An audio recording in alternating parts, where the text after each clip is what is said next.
we'll start. Keep this meeting You'll shorter notice than if the last our one. lips turn blue.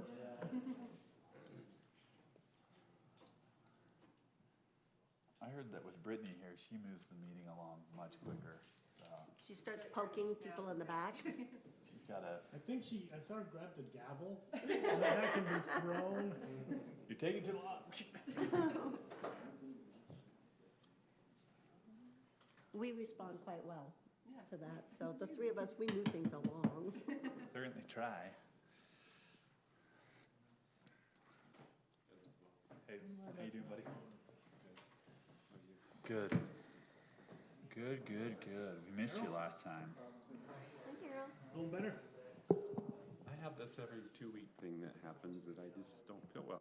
And I don't feel well today either, so. I'm But sorry. I'm here. You can make the mayor vote. I think it's Sunday. Hangover? Too much going on Sundays. Well, that can certainly do it.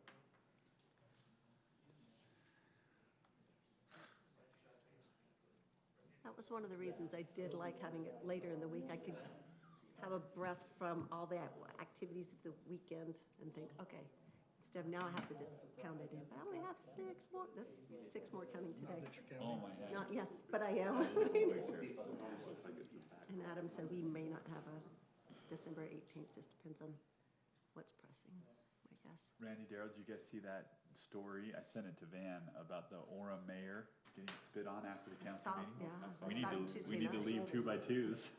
Wow. Make sure we don't get beat up. I wanted to know, what did he say during the What actually say? council Takes meeting? off a few years, huh? Do He, you know? Hey, just an FYI, we are live on YouTube right now. All right, oh, thank you. okay. I retract my last statement. It's always good to be careful. And you can always catch that on YouTube. There you go. I just wanted to know what provoked it. I know that was On her mother. It was his daughter, wasn't it? Yeah.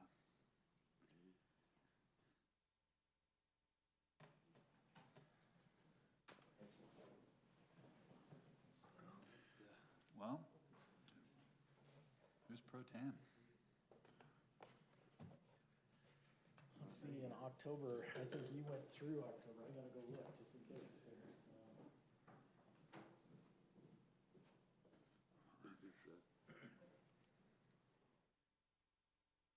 This is a little bit of country, oh, that.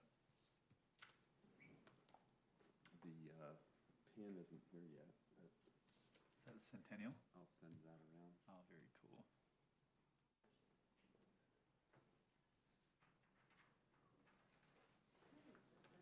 Howdy, Mayor. Doesn't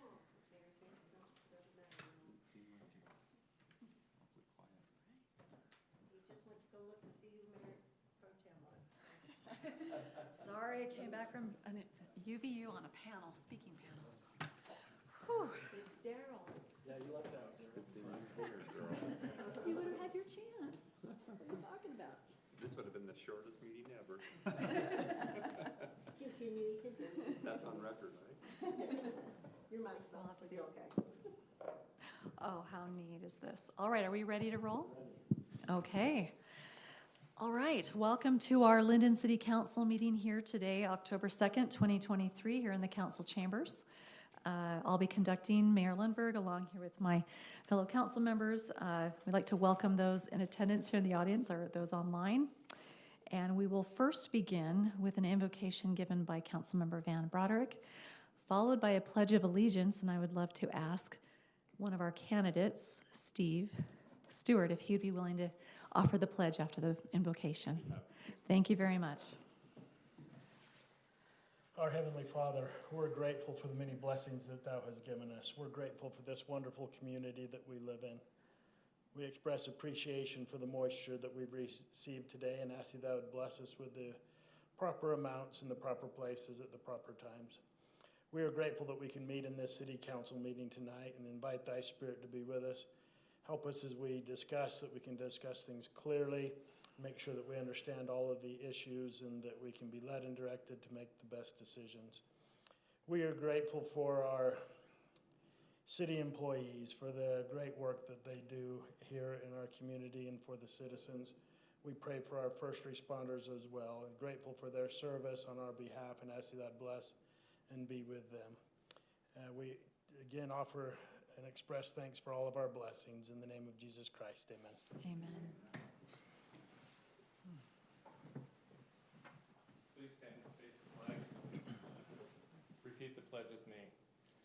I pledge allegiance to the flag of the United States of America and to the republic for which it stands, one nation under God, indivisible, with liberty and justice for all. Thank you so much, Steve. Steve is also an advisor to our Lindon Youth City Council and learning good civics along the way. He's one of the great mentors of that. We will now move on to item number 1 on the agenda. This is the call to order and the roll call. We're through with the call to order, so I'll just start with our roll call here on my right, please. Randy Powell, present. Van Broderick, present. Carolyn Lundberg, present. Daryl Magleby, present. Jake Hoyt, present. All right, item number 2 is any presentations and announcements here from the council that are not part of their report. Okay, and seeing no other presentations here by the staff, we'll move forward on to item number 3. This is our open session for public comment, where we invite anyone from the public to come and address the council with any issues or questions that also are not on the agenda this evening. All right, seeing none, we'll move forward. We are now on item number 4. This is our council reports. And I'll start here on my left with Councilmember Poit, if that's all right with you. Yeah, that'd be great. Not a lot to update from our last meeting. Met with Chief for just a second. The police department is doing great, phenomenal. Couple things from Heath, October 27th, our Main Street Halloween party. If any of the council would like to do a trunk for that trunk or treat, please do let Heath know. We're doing junior jazz this year, which is a departure from kind of just the Lindon created basketball league to the actual junior jazz, which will be exciting. It'll come with a little more substantial for those youth that are playing. Christmas tree lighting will be December 4th. Make sure that's on your calendar. And really, I think that's it. If you have any complaints about the new lights out at Anderson Farms on the pickleball courts, let Heath know. He put in a plug for that. It sounds like there may have been a few complaints about where they were pointed, but other than that, I've got nothing. I didn't know they'd put lights in. They I was did. playing down there, they didn't have them, but, so cool. All right, Daryl. Update, in visiting with Heath earlier today, in fact, he just walked in. He has 305 trees that are identified that have been planted this year, 110 of which have been city trees. Anticipates that the fall and winter months are really good months and the next few months are really good months to plant, so he's going to do a recommitment to the community to make sure they identify their trees and woody bushes for us to identify so we can meet that 1,000 goal next year. The tree board awarded 3 yards this last month, and Centennial pins are coming. I have a picture of that I'll send around for you to look at. And Heath, you brought a coin for... Medallion. We'll just pass that through and let you see it. Oh, looks like Carolyn has one as well. And Centennial efforts are moving forward, and appreciate Heath and his staff and all of that effort that's going to take place next year, and we're looking forward to that. There would be it would be nice to have the Open Sky Drone Show maybe next December, a year from this December. It's about a $15,000 commitment for that, and we're hoping to find a major sponsor that might commit to doing that this next year. They're really quite spectacular in the community, so that's all I have. Van. Yes, thank you. And I guess it's kind of the Heath show here, just a little bit. Thank you for the new nets at Howell Park. I've noticed and appreciated, and the people playing there have appreciated it as well. Won't go into the details, but attended the most recent engineering meeting with the mayor and Adam Cowie. I love our staff, love what they do. These are good guys doing good things. And then just the last thing, if you haven't been by to see the city center, the city cemetery building, it looks pretty darn cool. I just gotta tell you, are we gonna get to do a walkthrough sometime with that, or do we just go over sometime? Yeah, we can schedule that. Let me set up a date with Alex. It would be fun to walk through without, having my own key. But it looks great, so thank you, and that's all I have. Thank you, Van. As well, not a lot for me, except for I'm on two topics. That would be Youth Council. Last Monday, we got together and the Youth Council elected their new Youth Council mayor. That's Jace Anderson. He's a second-year Youth Council member, and we anticipate him to do a fabulous job along with all the others that were elected. We had a full body, basically, that were here, and everyone participated in some fashion or another, so we look forward to all the things that they're going to be doing. They'll meet here next Monday in this room, and they will also be participating in Meet the Candidates Night, those that have been elected to positions.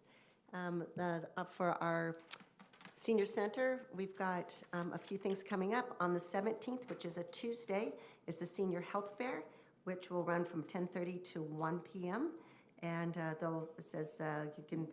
there'll be resource tables, and there's information and prizes, so a lot of things going on there. The senior center will be closed next Monday for Columbus Day, and then on Thursday, the 12th, from 11 to 1 is the HEAT program. And the HEAT program stands for the Home Energy Assistance Target, which is for anyone who may qualify for home energy assistance. You have the opportunity to apply for assistance from that program, and it's designed for those in the low-income housing bracket. And so it's requested that you contact the senior center and set up a free consultation for that time, in that time frame, so that you are not sitting in a long line. I know that many wonderful individuals are able to take advantage of this program. So that's all I have. Okay, wonderful. All right, administrator's report, please. All I have on there is some dates with upcoming activities and events, so I'll let you review those on your own. I don't have anything else. All right, great. All right, we are now on item number 6 of the agenda. This is our approval of the minutes, so I'd invite the council to provide any additions or changes there in the record before I have a couple. approving them. Great. In my council report on page 8 of the packet, page 2 of the minutes, on line 20, Brittany, if we could, it says, she noted when she called the non-emergency line over the weekend, and this has to do with the broken lights that were down in Pheasant Brook. It was not me, it was a youth council member reported to me and to others, and the adult thread of our Lindon Youth Council, that there was a problem. So if we can insert something that it was a Lindon Youth Council member that notified us of the damage of the park, in the park. And then also, Brittany, on page, here's the tiny one. On page 13 of the minutes, 26, 13, I guess, line 26, it says zones, and it should say zoned. And then my last one is a bigger one. On page 18, line 38, it says that Jake made both the motion and seconded it, and that's the one I messed up, so I know it was me that motioned, and then I actually went back and reviewed on YouTube, but I made the motion and then Jake seconded on that one. I do that in basketball. I alley-oop myself Yeah, on occasion. that's right. He plays the whole field in volleyball. Good There you notes, go. good notes. Thank you. All right, any other additions or changes? No, thanks for that, Randy. Okay, are we ready for a motion on the minutes? I'll make a motion then to approve the minutes of September 18th. All right, we have a motion by Councilmember Powell. Do we have a Second. Seconded by Councilmember, hey, this is a repeat of the Yep. last play. All right, all in favor? Aye. Okay, any opposed? All right, the minutes are approved.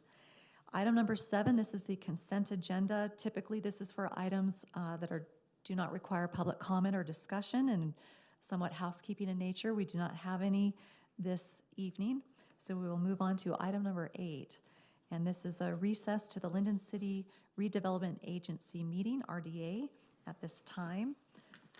So I would entertain a motion to move as forward by one of my council members. I'll make that motion, Mayor. Okay, to move into the RDA. All right, do we have a second? Okay, we have a motion by Councilmember Powell, seconded by Councilmember Magleby. All in favor? Aye. All right, we are now in the redevelopment agency meeting here, and we will first begin with a roll call, which is signified by an aye. Is from what I, Jake Hoyt, aye. Daryl Magleby, aye. Carolyn Lundberg, aye. Van Broderick, aye. Randy Powell, aye. All right, we've now had the call to order for the RDA and the roll call, so we will now move to item number 2 of the RDA agenda, which is to approve the minutes from September 18th, 2023. Any additions or changes needed as such? Seeing none, I'll make a motion that we approve the RDA minutes from September 18th, 2023. Second. All right, we have a motion by Councilmember Hoyt, seconded by Councilmember Broderick. All in favor? Aye. Okay, those are approved.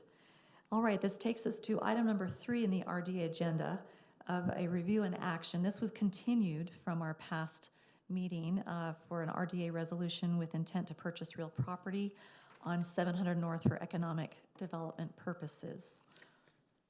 All right, we'll move forward then. Would you like me to run through a few items first, or did you want to present your information? Were you thinking of the LYRB information is what you were presenting, or something else? Just going through the slides that I've included in the staff report packet.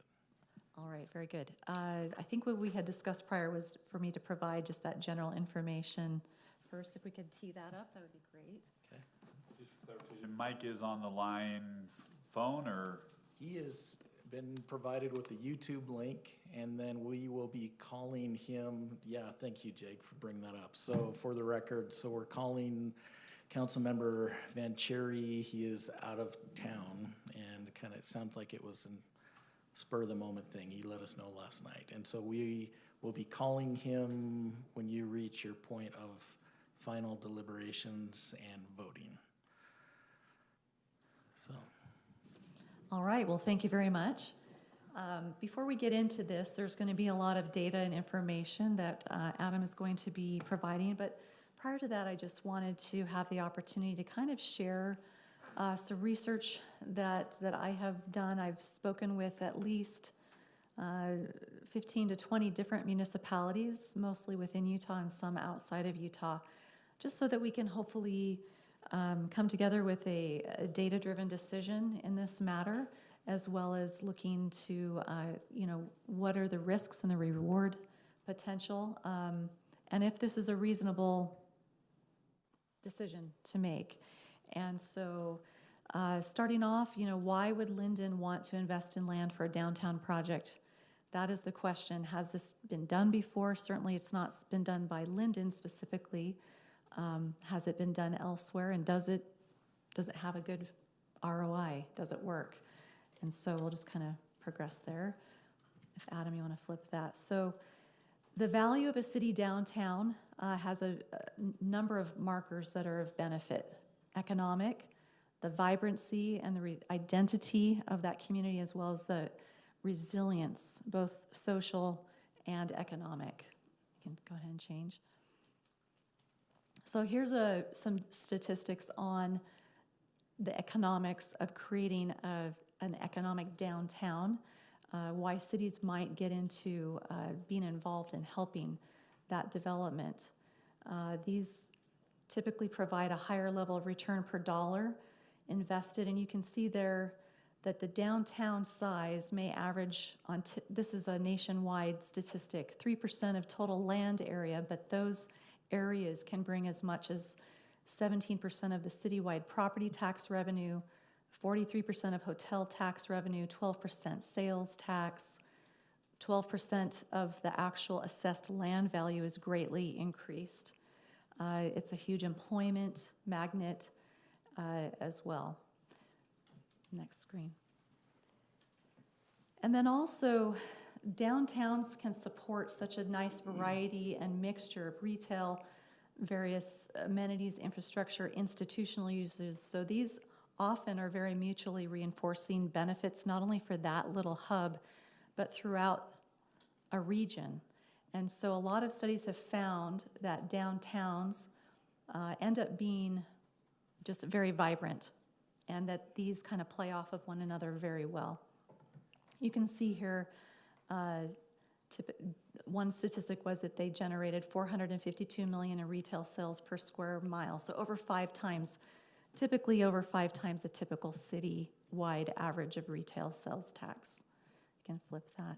And these were presented to council in advance, so I'm not gonna bore you with reading every single screen here that's in front of you. Identity, so that was one of the other elements that was deemed really crucial and beneficial to having an economic town center. The cultural significance, defining a sense of place and a belonging, recreation, entertainment, socializing, participation in civic programs. They provide a high quality of life. And one thing that was interesting to note, some cities identify we need a downtown, and sometimes they do that to help fix a blighted area, and sometimes they do it out of green space. Green space meaning they'll build one from scratch, recognizing the benefits and the need. But regardless of whether you start with greenfield, like we are presented with our opportunities from scratch, or redevelopment, the goals are the same and the end results are typically, the benefits are the same. So the quote here I really liked was, what is quality of life? That sometimes you can't really tangibly put a dollar figure to that. The health and wellness and sense of well-being and for a community, but here they said it means being part of an attractive, prosperous community where residents enjoy life and where they live, work, shop, and play. And that was a quote from Utah's Urban Land Institute. You can go ahead there. And then resilience. This is, I think, really important as well.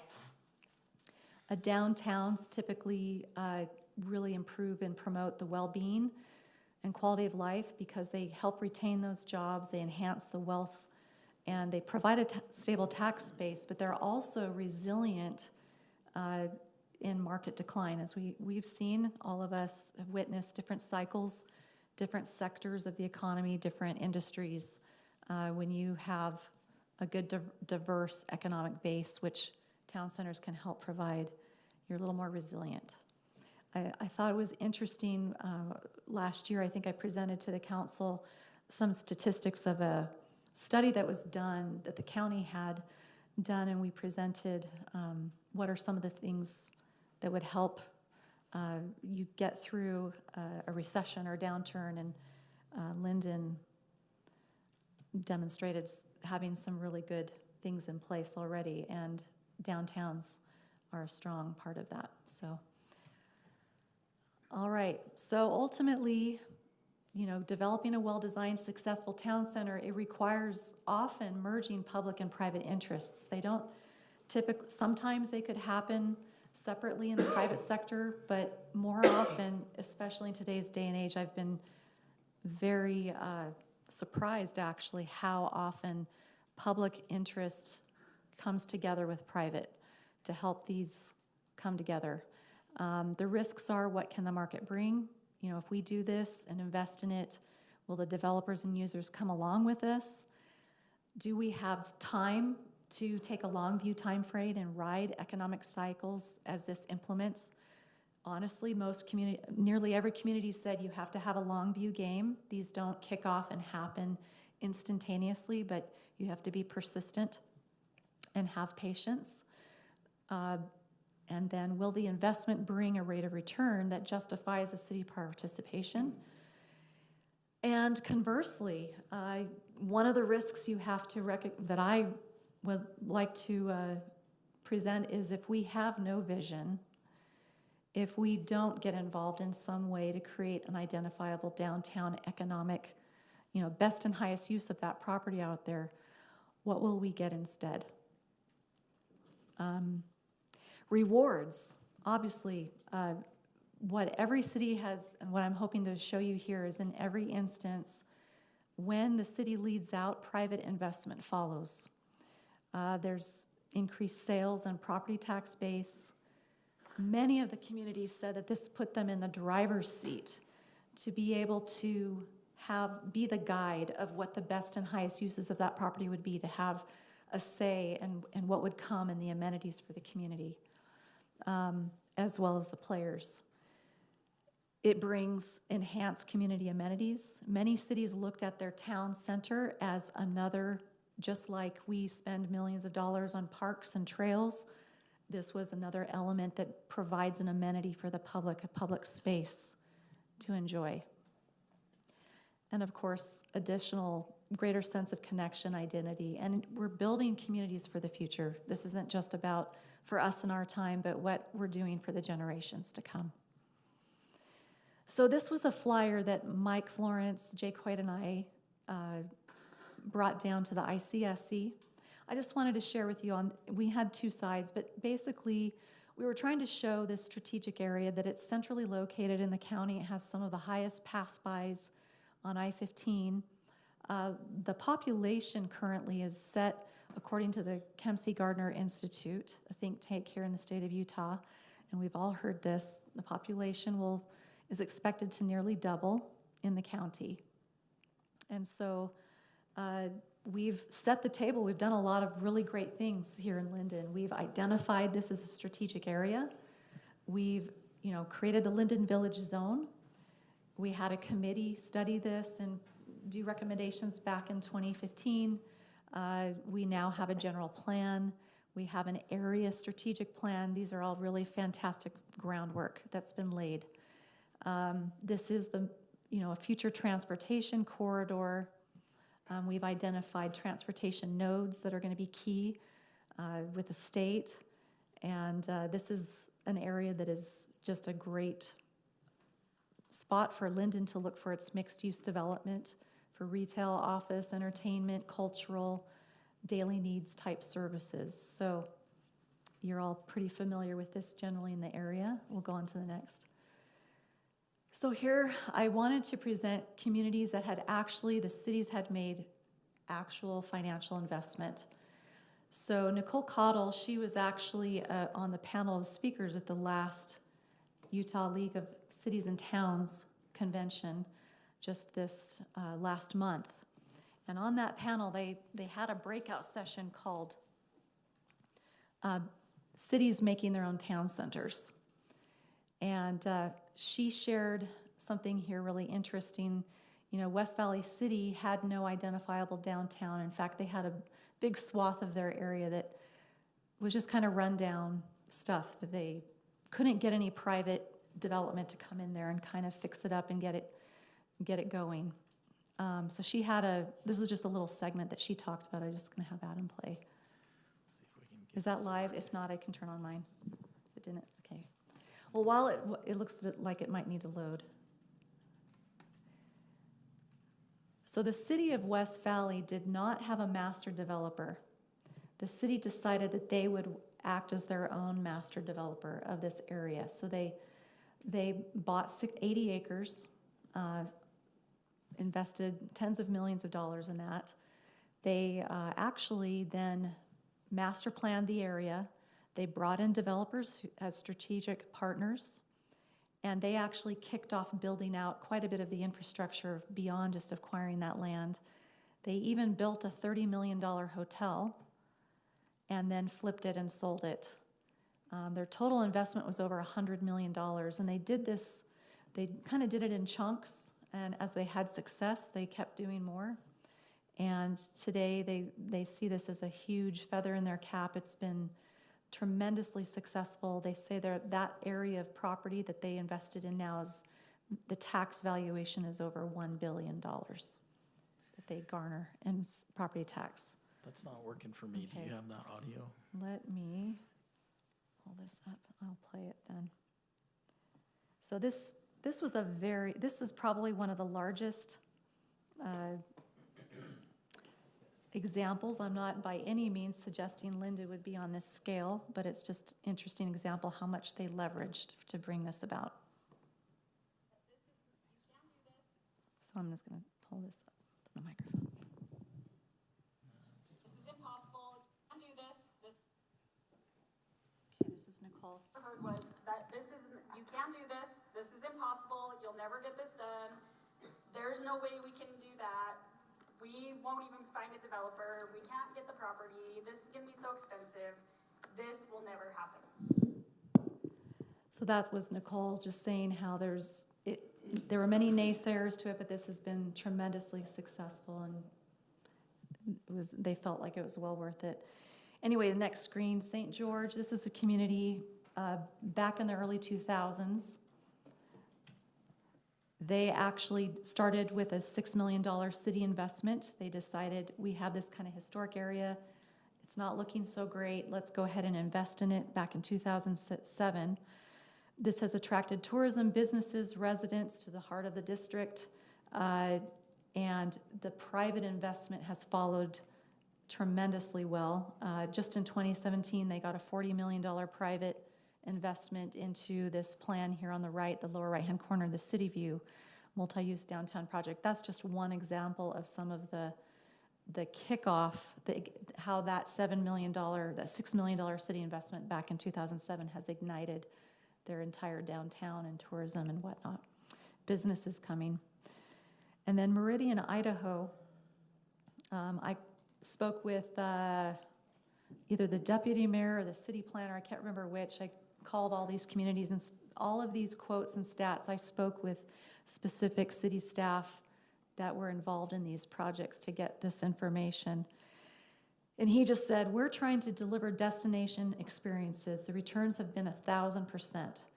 And I wanted to demonstrate, here's a community. One of the things that people say, well, isn't a downtown only going to work if that's where your city headquarters are, your city offices, your public safety buildings? Meridian doesn't have that. They actually have both a civic and historical downtown separate from their town center commercial. So they have what they consider almost like two downtowns typically. So they had CenterCal came and did that big commercial district there on the left, and then after that has been so amazing, he said, I can't tell you the exact dollar figure returns. He just said they've been 1,000%. So now they are currently turning to their historic downtown. They saw how successful it was to take their investment in partnering with the private sector, and now the city of Meridian is doing their own development, redeveloping their downtown district. So they're in the middle of a $30 million project of their own right now. Mill Creek City also is currently in the middle of executing a long-planned project. In 2019, you see there, they purchased 4 acres of land. They had no master developer partner in hand. They tried to see if something would kick off organically, and they decided, we're going to take the driver's seat in this, make it happen. So they did a $20 million bond. This is in combination with building a new city hall, but this commons, I took this picture just about 3 weeks ago. This is their commons. They have a really fun skating rink. It's an ice rink in the winter. They have restaurants around it. Harmon's Grocery came and anchored there when they saw that the city was making this investment. They have housing, entertainment. This project's still underway, under construction, and it's looking really great. I was there on a weekday, 3 o'clock in the afternoon, and it still had a good amount of activity, even though there's a lot of construction still all around it. So the mayor, Silvestrini, he's the current president of the league right now, and he loves this. He says it's been a fantastic investment, and it's busy all the time. They're excited to see where it's going to go as they continue. City of Holiday, I don't know if any of the council have seen this. Holiday was a bedroom community, much like Lindon. They had a master plan adopted in 2006. This was built around 2014. So again, the city had an area, you can see there in the lower right-hand corner, this is what that area looked like. Nothing particularly remarkable, quite unremarkable. Nowhere for the community to gather, to have a sense of identity or any cool shopping, dining experiences. So they decided to go ahead and purchase some ground, as well as partner with a master developer on the corner, but then they built a large park adjacent. They did a lot of tax increment financing incentives. As you drive there now, it's beautiful. It has this little plaza. It's not huge, but it's enough. People were out there when I drove by 3 weeks ago, dining outside, food truck roundup going on, music. It was a great little spot for the community, for them to have a sense of gathering in place. South Salt Lake, this is Mike Florence is the expert on this, but they started in 2009, their concept. They did a $20 million bond. The city purchased 9 acres. You know, it's interesting how cities often execute these town center ideas. You can see the lower right-hand corner what it looked like before. They recognized this was, there was some undeveloped land. No one really wanted to come in there. It wasn't looking great. They decided to attract an anchor. And so the method that they, you know, there's different ways to go about this. You can try to get a big anchor to then spur some things. And so they made a deal with Winco, gave them a little bit of a discount on the land. And that's all it took. Gave them a nice, they got recouped that discount via the sales tax that's been generated by that Winco, and then a whole bunch of private investment followed, a whole bunch of businesses. The city of West Jordan said their goal was to create an identifiable downtown, open space, walkable neighborhoods, an arts district, and bring in new commercial development. All right, Troutdale, Oregon. This is a darling community up in Oregon where I have some family that live up there. And every time someone comes in town, they say, you got to come here. This is the place to go. Everyone, even neighboring cities come here. It's really fun. Troutdale's a lot like Lindon. It's a small town. Nothing really there. You'd have no reason to go there otherwise. It's only 6 square miles. You know, Lindon's 8.5. Population 16,000, so they're pretty similar in size. I spoke with their finance director, Eric Mueller, and he said, quote, no project gets less expensive in the future. And basically, he just said, we recognized this is a critical piece for our community to have, and we're going to dive in. So 30 years ago, the city had this idea of creating a downtown. They built a little pocket park. That's the bottom picture. They built land to some buildings, and so they could have a parking area, and then from there, it's now this amazing downtown little promenade. It's not terribly wide, it's walkable. They can close it off and have events there, and there's just all these great little boutique restaurants and shops in there. And it's been so successful that they decided, hey, that worked really great. So there was some other property. They're now acquired actually quite a while ago. They acquired some land that's blighted adjacent to this, and $2.5 million on that, spent another $3.5 million to remediate it. COVID hit, they had to kind of let things sort of calm down and not really have much progress during COVID. That's where we're talking about, sometimes you have to have a long view on these things. But they plan to spend another $4.5 million. They're going to build a riverfront trail, parks, and then with the extra land, they don't need all of it. They're going to sell that off for mixed-use commercial hotel housing. But basically, the city is acting as a master developer, kind of helping spur the economic development as a stage 2. They had a successful stage 1, and they're in the middle of a stage 2. Sandy City. I think all of us have probably been to the Hale Center Theater, and pretty fascinating thing here is that Sandy, this whole district here in the right hand, you can kind of see that is their master planned downtown area. The city already owned a few pieces of property, but then they decided to go ahead and get a downtown going. They, much like Lindon, they had to kind of plan their roads and strategically figure out what they wanted to do here. But they went ahead and they gave a huge incentive to Hale to come there, and they now still currently support Hale Center Theater annually. But the economic impact has been massive. Just a year after Hale opened in 2017, they make the Hale Center Theater do an annual report each year. And mind you, this is just the Hale, these numbers. This doesn't include the mall and all the restaurants and everything else that's happened in this zone. But the Hale has brought 13 million in 2017, and today it was nearly 42 million was just in 2022, the total economic impact.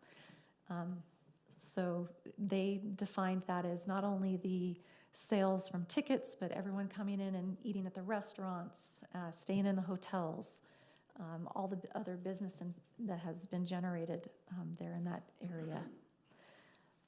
So again, the city of Sandy went and made the purchase of these properties. They got the RSL. In addition to that impact there, you'll see they now have the soccer stadium. They've participated in that, all sorts of things. It's pretty huge. It was when I spoke with their city staff, they said this was a huge leap of faith. The millions that they were doing in incentives and buying in property and building things out, but it's been, $42 million economic impact just from the Hill is pretty incredible. And one of the things that you'll look here, I copied their down, it's highlighted, you can't see it here, but part of in there, so they created an area plan much like we did here in Lindon, and in there it says, quote, part of strategic plan implementation tools is land acquisition. The city will continue to partner with developers and landowners to bring new users to the area that will ultimately act as a base camp for activities in the Cottonwood Canyons. And so you can kind of see some more there about the strategy they had there. The other thing I wanted to share with you, can you blow that up one more time, Adam? Thank you, sorry.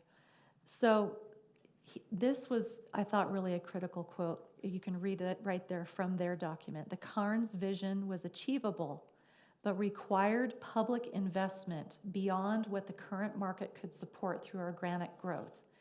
Strategic incentives could result in development that would not only exceed the current market, but would increase the market potential for even further development. So they found that, I thought that was very interesting that they would have that codified in that document. All right, so back to the next screen, moving along. Thank you for your patience here. Interestingly, we are going to have a Hale Center Theater here just next door to us within a mile of this property. And if we look at the example of what Hale does in Sandy, we will inevitably be able to reap the rewards of a Hale Center Theater being in such close proximity to what is proposed as our future Lindon downtown. In addition, we have a temple, which will also have a tourism element, and I would venture to say if we don't build the retail and help that happen here, people will spend their money in other communities that come for those entertainment and civic and religious activities. So Heber City right now is in the middle of a really big project. Matt Brower, their city manager, he said, great things don't come by happenstance. Heber has absolutely wrapped their arms around this. They said their experience is that the private sector is looking for a city to lead and then private dollars follow. Mike and I have had developers say this point blank in many of our calls that we've had with them. So he said that this is his direct quote, private dollars follow when they are part of the vision and planning. Our downtown plan and investment has galvanized and excited businesses and other stakeholders to make it happen together. So currently, right now, as you know, Heber City has this highway that bisects their main street. In fact, there was a tragedy just within the last week of a young person being killed crossing that street to school. So they are doing a huge project with the state to completely bypass, have that highway kind of do a workaround. But with that opportunity to have the bypass, they're purchasing half of an entire commercial block.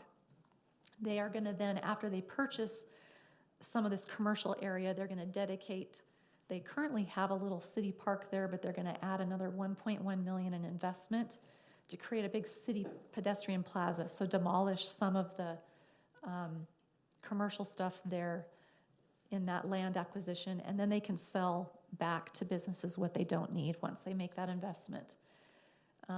They see this as an opportunity to improve the current quality of development that they have there and create a downtown for their community that people can come to and use and enjoy.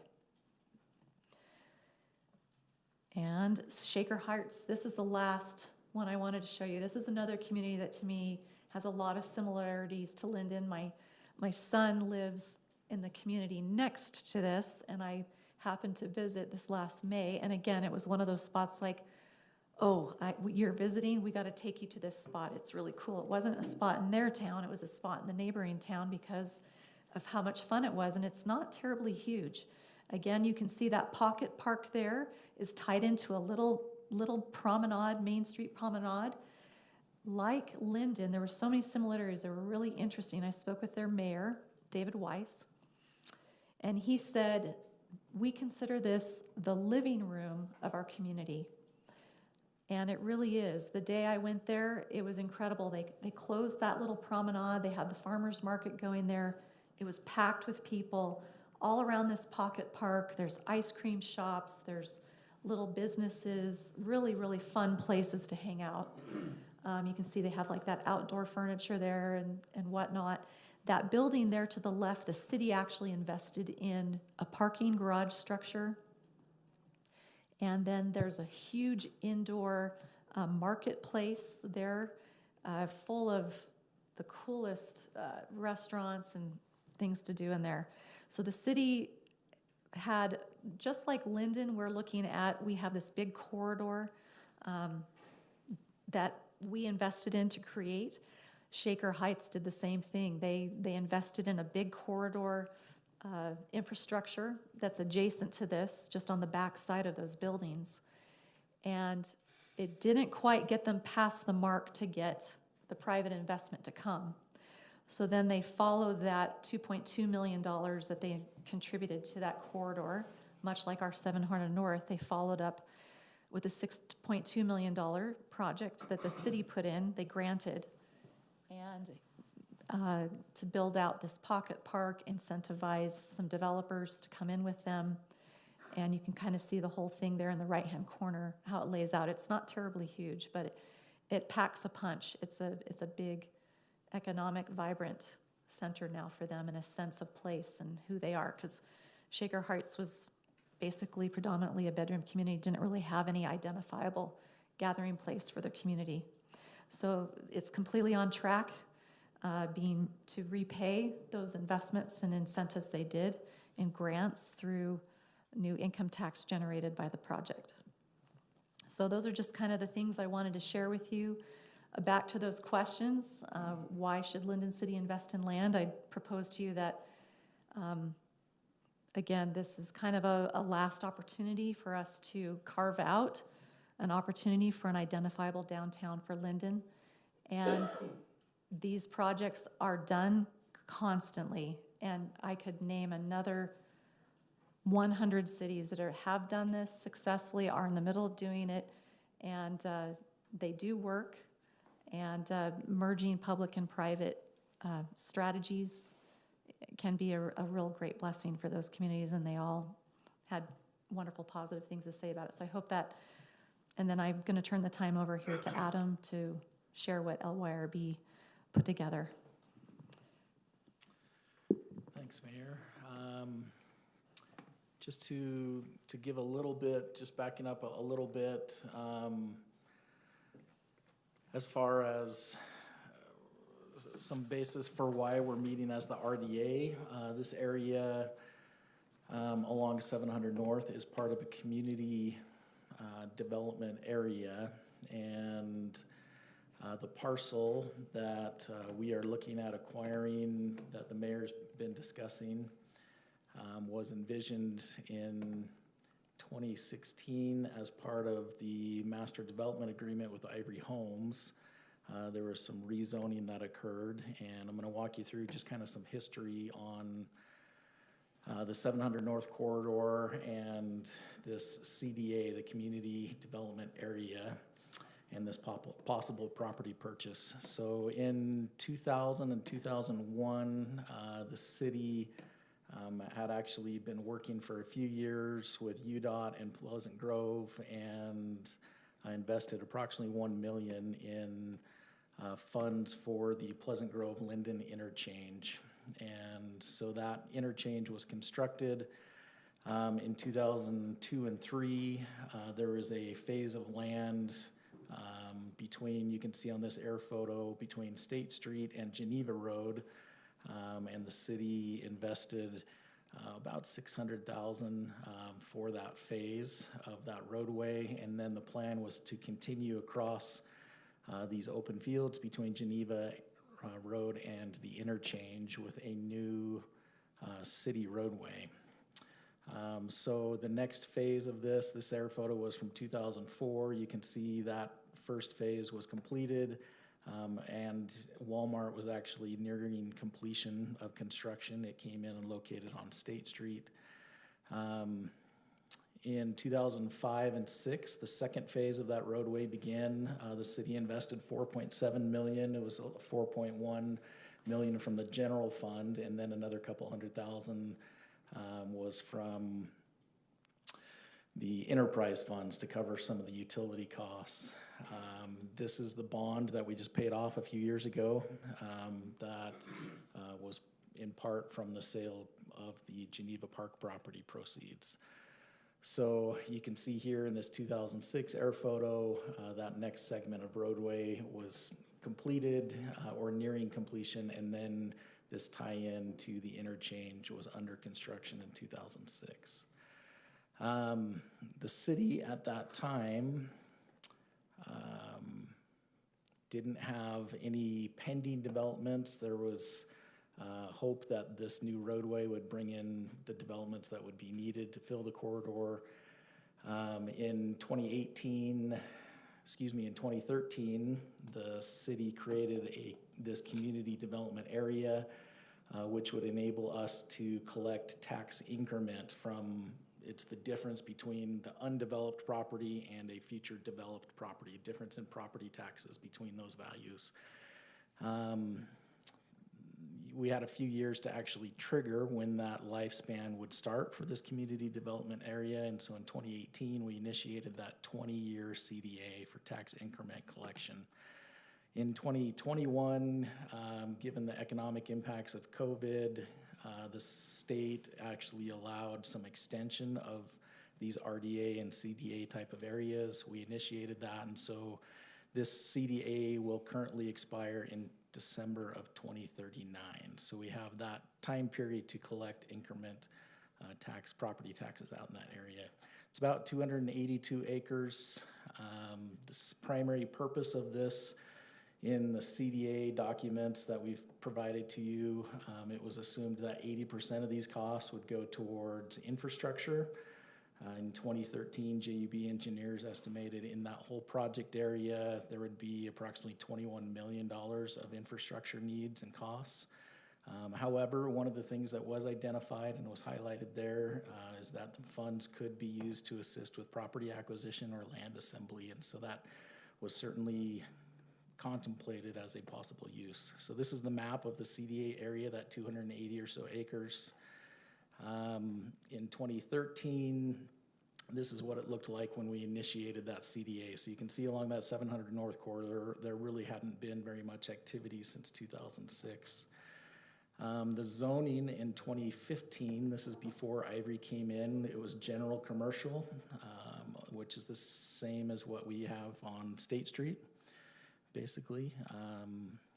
And then on this portions below to the south, it was light industrial and mixed commercial. So when Ivory Homes came in 2016, we had finalized a development agreement with them and had contemplated that it would be great if they could retain and not develop this deeper commercial parcel coming off of 700 North for 5 years. So the agreement that they signed with us is that they wouldn't develop that and they would actively try to market that for commercial. We met with them and several developers over those years trying to get something to locate there. In 2021, we completed the 700 North Small Area Master Plan. And again, it contemplated similar developments to what the mayor has shown in her presentation.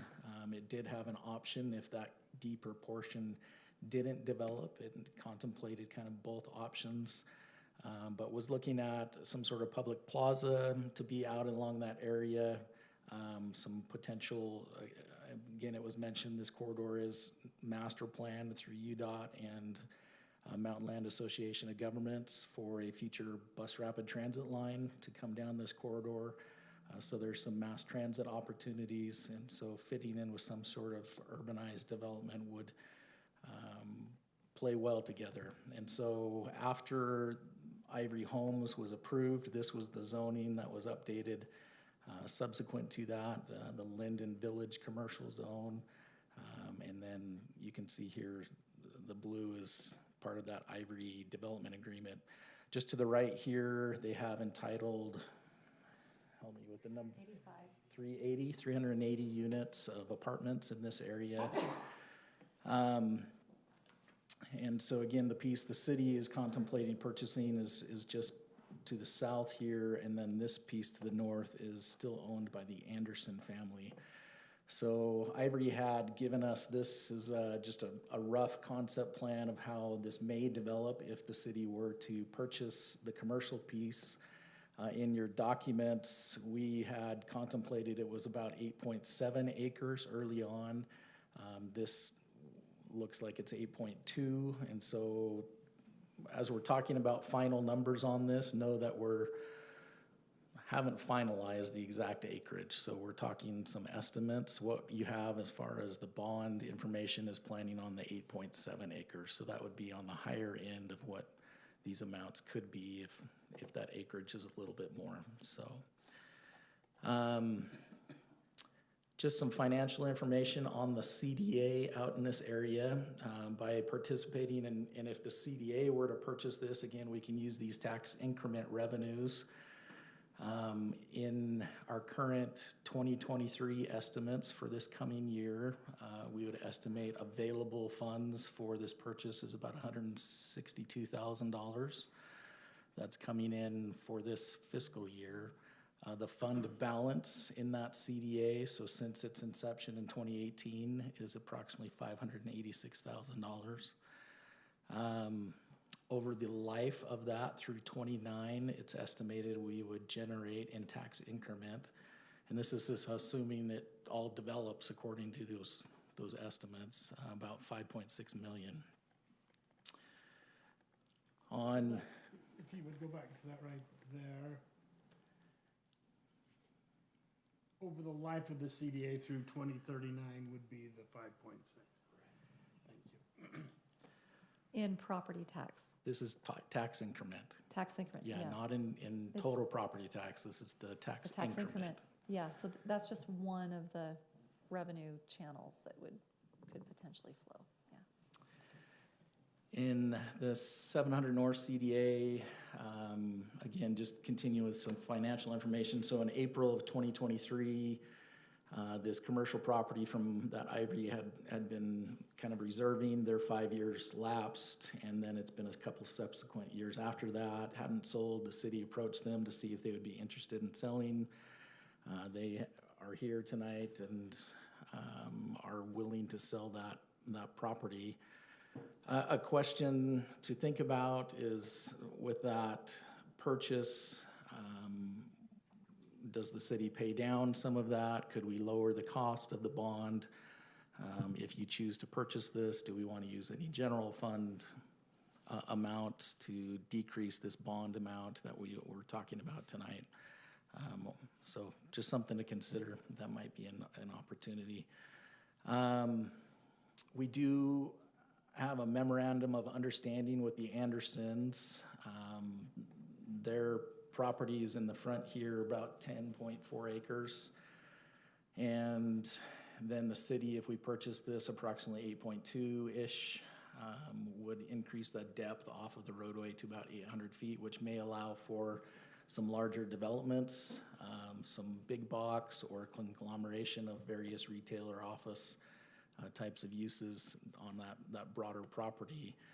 The Andersons memo of understanding, it's non-binding. They did not want to enter into a binding contract, but they are willing to sign the draft MOU that's in your staff report. So that's been provided to you for your review. We have consulted with Lewis Young, Robertson, and Birmingham, and they've changed their name now to LRB. And so they provided these different estimates for a 10-year, 15-year, or 20-year bond. This would be a sales tax revenue bond of which we could utilize the tax increment that would be generated in the CDA. However, as you saw, the life of that tax increment money wouldn't be enough to cover the full cost of the bond. And so the next agenda item is, if you choose to purchase this as the RDA board, the following agenda item is a commitment by the city to then backstop and pick up the remaining amounts that the RDA cannot pay for as part of a bond. So it would be the city backstopping the RDA. Which we would backstop it and pay that through general fund. Retail sales tax. It would be a sales tax revenue bond. Sales tax revenue. Yeah. So just a few things to highlight there. Again, these numbers were based on 4.7 acres, and so it may be a little bit less than this if it's closer to 8.2 versus 8.7 acres. The total debt service of the 6.899 million, something to keep your eye on there as far as total costs of this. I just wanted to give a little bit more background as far as other investments that the city has made into this corridor in the area. Again, we mentioned in 2005 we built the roadway, and these are this is our past general fund debts. So we had in 2005 the roadway purchase and construction out there. 2008 we have the aquatic center bond. It was refinanced, which in the public sector is called refunded, in 2017, and had a lower interest rate. And that is the active general fund bond that we have right now, sales tax revenue bond. In 2016, we built the public safety building and paid that off in 2021. And then we have additional obligations, some debt obligations. Those are in the enterprise funds for water and sewer projects, but then we also have some additional obligations that aren't considered debt. Our Utopia backstop payment, and a few other things like our water rights obligation for the project water in the Jordanelle Reservoir. I did want to highlight our sales tax revenues, and just these last few months have been a little volatile.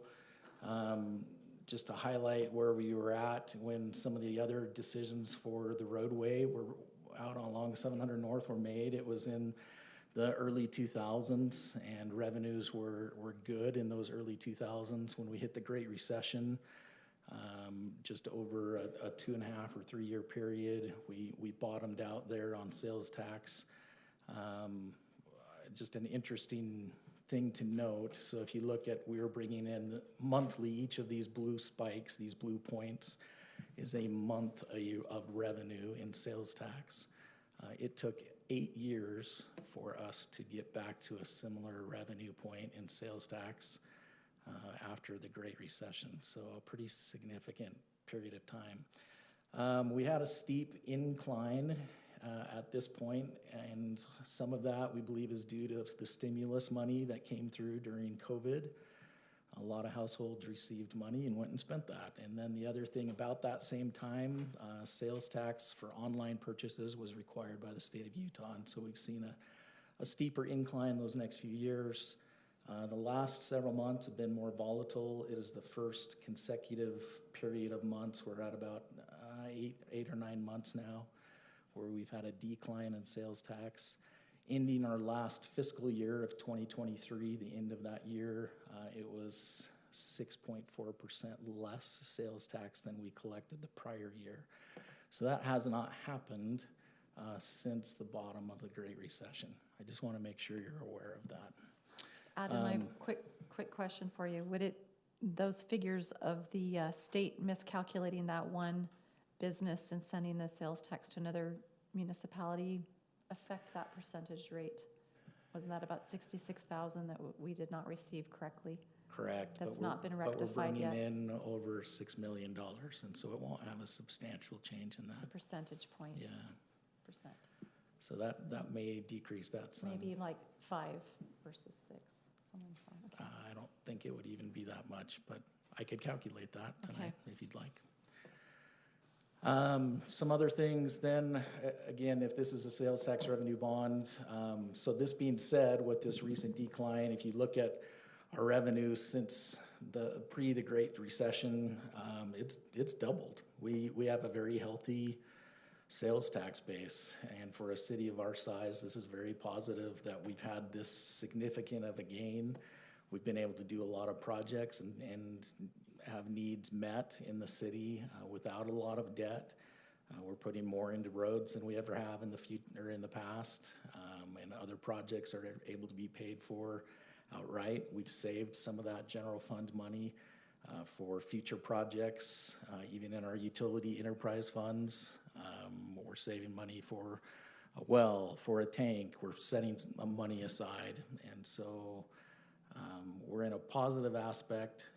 Can we make this bond payment? Yes.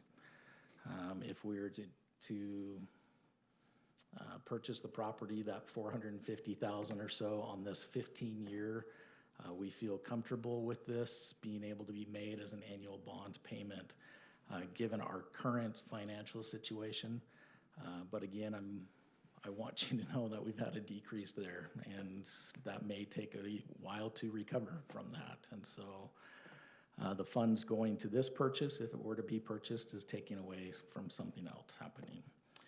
So what would be next in this? I mentioned, so before you tonight is if you approve the purchase, what you would be adopting is a resolution of intent by the RDA to purchase this land. And then we would have to have 2 additional meetings, public meetings. One is to adopt a parameters resolution, which is basically a resolution saying you're authorizing as the RDA board to go out and bond between these amounts, a low and a high. And then we'll go out to the market with our financial consultants and we'll get the best deal that we can find within those parameters. And then following that would be another public hearing and a separate meeting that we are intending to bond. And you would take public comment on that. So if that moves forward, we would anticipate late November for a closing on this property. Just a few notes or questions for you to be thinking about. Using this property as an incentive for a development may require, as part of newer state legislation, residential units to be built out in this area. That's an unknown until we know what the property is used for. There may be some possible reimbursement agreements as Ivory develops. This is Anderson Boulevard here to the left of this image. And so as Ivory Homes develops this roadway to the south and then to the east, they've already asked us information about filing a reimbursement agreement where the city, if this commercial property develops, would have to participate by our own ordinances in the costs of some of that development. Our engineers estimate half of those improvements would be about $160,000. Is that when it develops? It is within a certain time frame when it develops. And so if it's sat for 20 years, most of those agreements only last for like 7 to 9 years, somewhere in that range. So, a couple other just things to think about. One is how we regulate post-performance of a development after transferring the land. And so if a developer comes in and we say, hey, well, here's an incentive, and we provide the land to them or sell the land to them, how we regulate that is a question. Really, it would be through a development agreement, and if they don't follow through on a development agreement, we would be litigating, would likely be our avenue of enforcement. And so something to consider there is how we manage that post-performance after a developer comes in, if we don't retain the property. And then another thing is if somebody comes in and we are looking to provide the property to them at any sort of discounted rate, other than just selling it for what we owe, is how we pay off the debt when transferring that land. And so if we have a bond for the property, when we sell it or we transfer it to a different owner, we have to pay off that bond. And so if that's sooner rather than later, we would need to come up with that 4-point-something million. Question, is the collateral the land itself and the sales tax revenue, or is it just the sales tax revenue? I'm just wondering why So they this- can require a payoff. So it'd be very similar to if you had a mortgage on your home, when you transfer and sell that to somebody else, that is their collateral. It's the property. And so we have the tax increment or our sales tax as funding to help pay that. The source of repayment versus the collateral, so essentially it is the collateral. Do they The take a property. trust deed on it? I mean, could we lose it in foreclosure if we don't pay our loan? Is it traditional financing in that aspect? I don't know the answer But to the that. backstop is sales tax on. Yeah, I mean, the city would be on the hook to Sure. make sure that doesn't happen, but. And those are usually like the Utopia backstop, it's by any means. And so they can prioritize those, individuals holding those bonds can prioritize taking their funds over other projects or needs, So those are a couple of questions, though, I just want you to think about and contemplate as you're looking at purchasing the property. Additional things that were included then in your staff report, we've provided those 10, 15, and 20-year bonding options. And then if you had questions, I put in the original project area plan from 2013 for that CDA. And then also our 2023 annual report. The RDA prepares, it's a state requirement. We have to send in a report to the state and then to the other participating agencies that are part of this tax increment area. So the county, Central Utah Water Conservancy District, school district in some areas. However, in this CDA along 700 North, the school district has never participated. And and so that is. In my conversations with the school district, though, they're open if they want to see what the specific project is to review before they would make any sort of commitments. So since we've never had anything specific to present, that's why they've. We the have door is presented open. twice to their board, and it was There was no several years specific ago. development or project in hand at the time. Correct, but they rejected participation through an official request of Lindon City Right. twice. And that was a past administration, and since then, we've developed, had a lot of conversations about this, and it's, the tenor of the board has been more open. So, but we would have to cross that bridge when we get there, certainly. Any questions from anything that I've presented?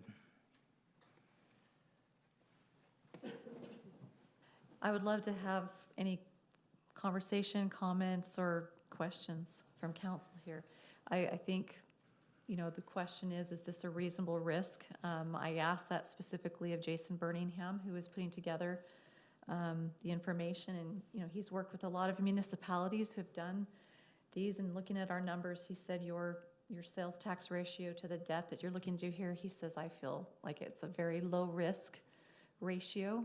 It would be very, it wouldn't be difficult or unreasonable venture to make. That was his opinion. I'm And gonna put you on speaker, they're just starting their. so looking at, ultimately is, Okay. do we have a vision for this that we want to help bring for future generations? That's the question we have before us. A question in regards to that. One of the slides you have, it says, to follow the vision and planning. How does that happen? Who does that? When is it done in the process?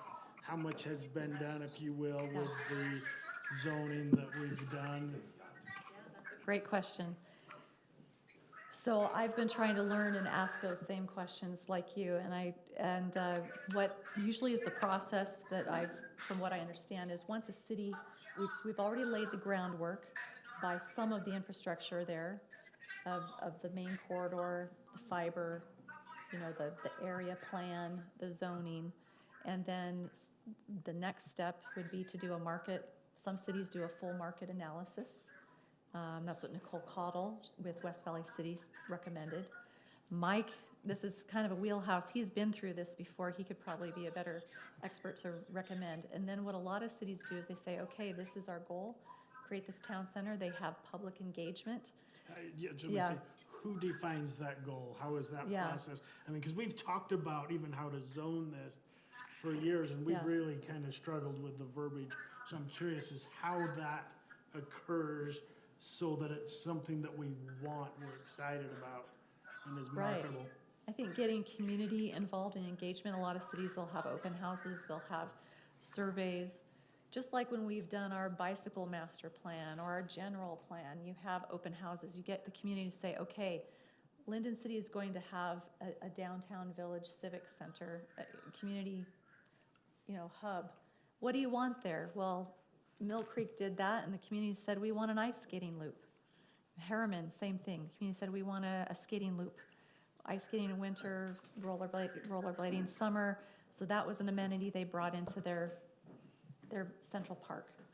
Community engagement, doing a market analysis of what the market will bear for the development. Mike, I'll let you jump in here. What the next steps would be after the land acquisition. Yeah, if you're happy with the vision that you have, if you like our 700 North Master Plan, or if you want to refine that, we can.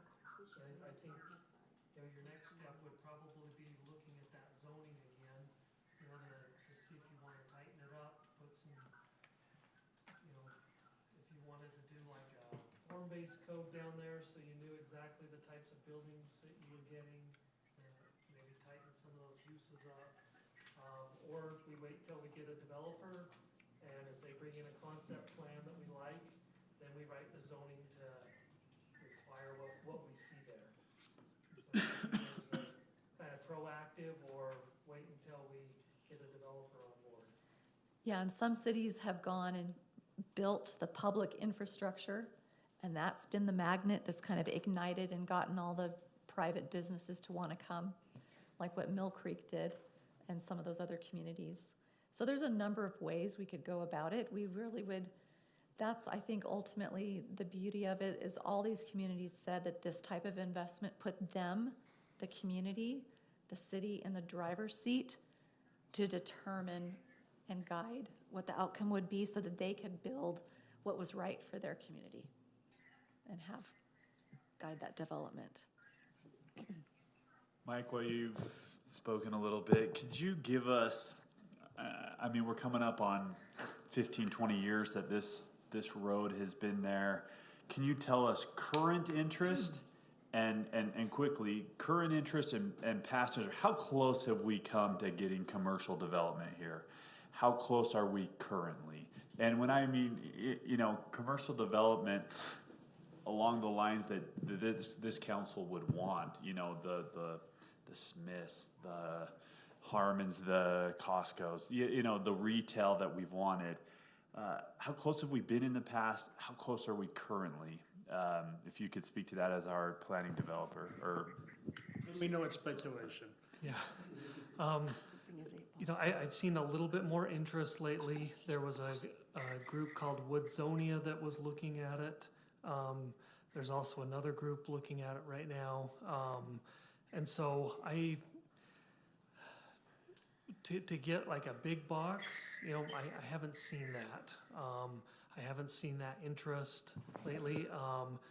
This group that's looking at it right now, they're the plan, I think, is the closest that we would like, and nothing big. I think their biggest buildings were about 40,000 square feet, but they also had a lot of multifamily. In fact, we told them it was way too many. I think they were looking at about 600 units, and we told them that was too many. But they're supposedly going to get me a new site plan next week. And so as far as commercial developers knocking on our door, we don't have that yet, but we do have developers looking at it, so. And a big part of that is hinging on the depth. A lot of them have said, when the depth is there, we have a lot of users and players we could bring to the table with us. How is that different than the depth that was potentially there right from the very beginning? Well, with Ivory, or, That depth possibility has always been there. Is that true, or am I yeah, misunderstanding that? but we also went through 2 years of COVID and things that, you know, didn't make, I mean, it was harder to develop during that time, so. Certainly. But in the last 2 years, was it been 2 years that we haven't had access to this? When did the 5 years expire? It was 21 May. was it? June. It was Yeah. June of that year. Thought it was May.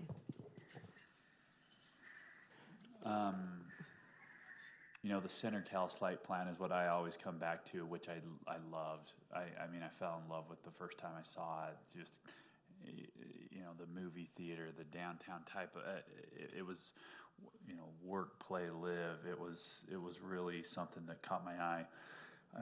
I mean, in the current economic environment, it doesn't seem like that type of development is happening as much. Interest rates where they are.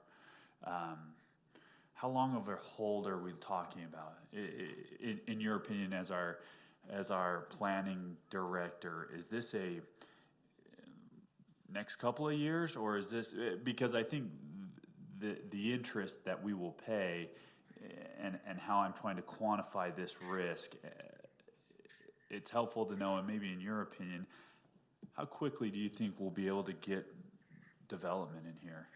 I mean, that's a hard question, and it's crystal ball, but I don't know what I'm seeing on a commercial side from my day job.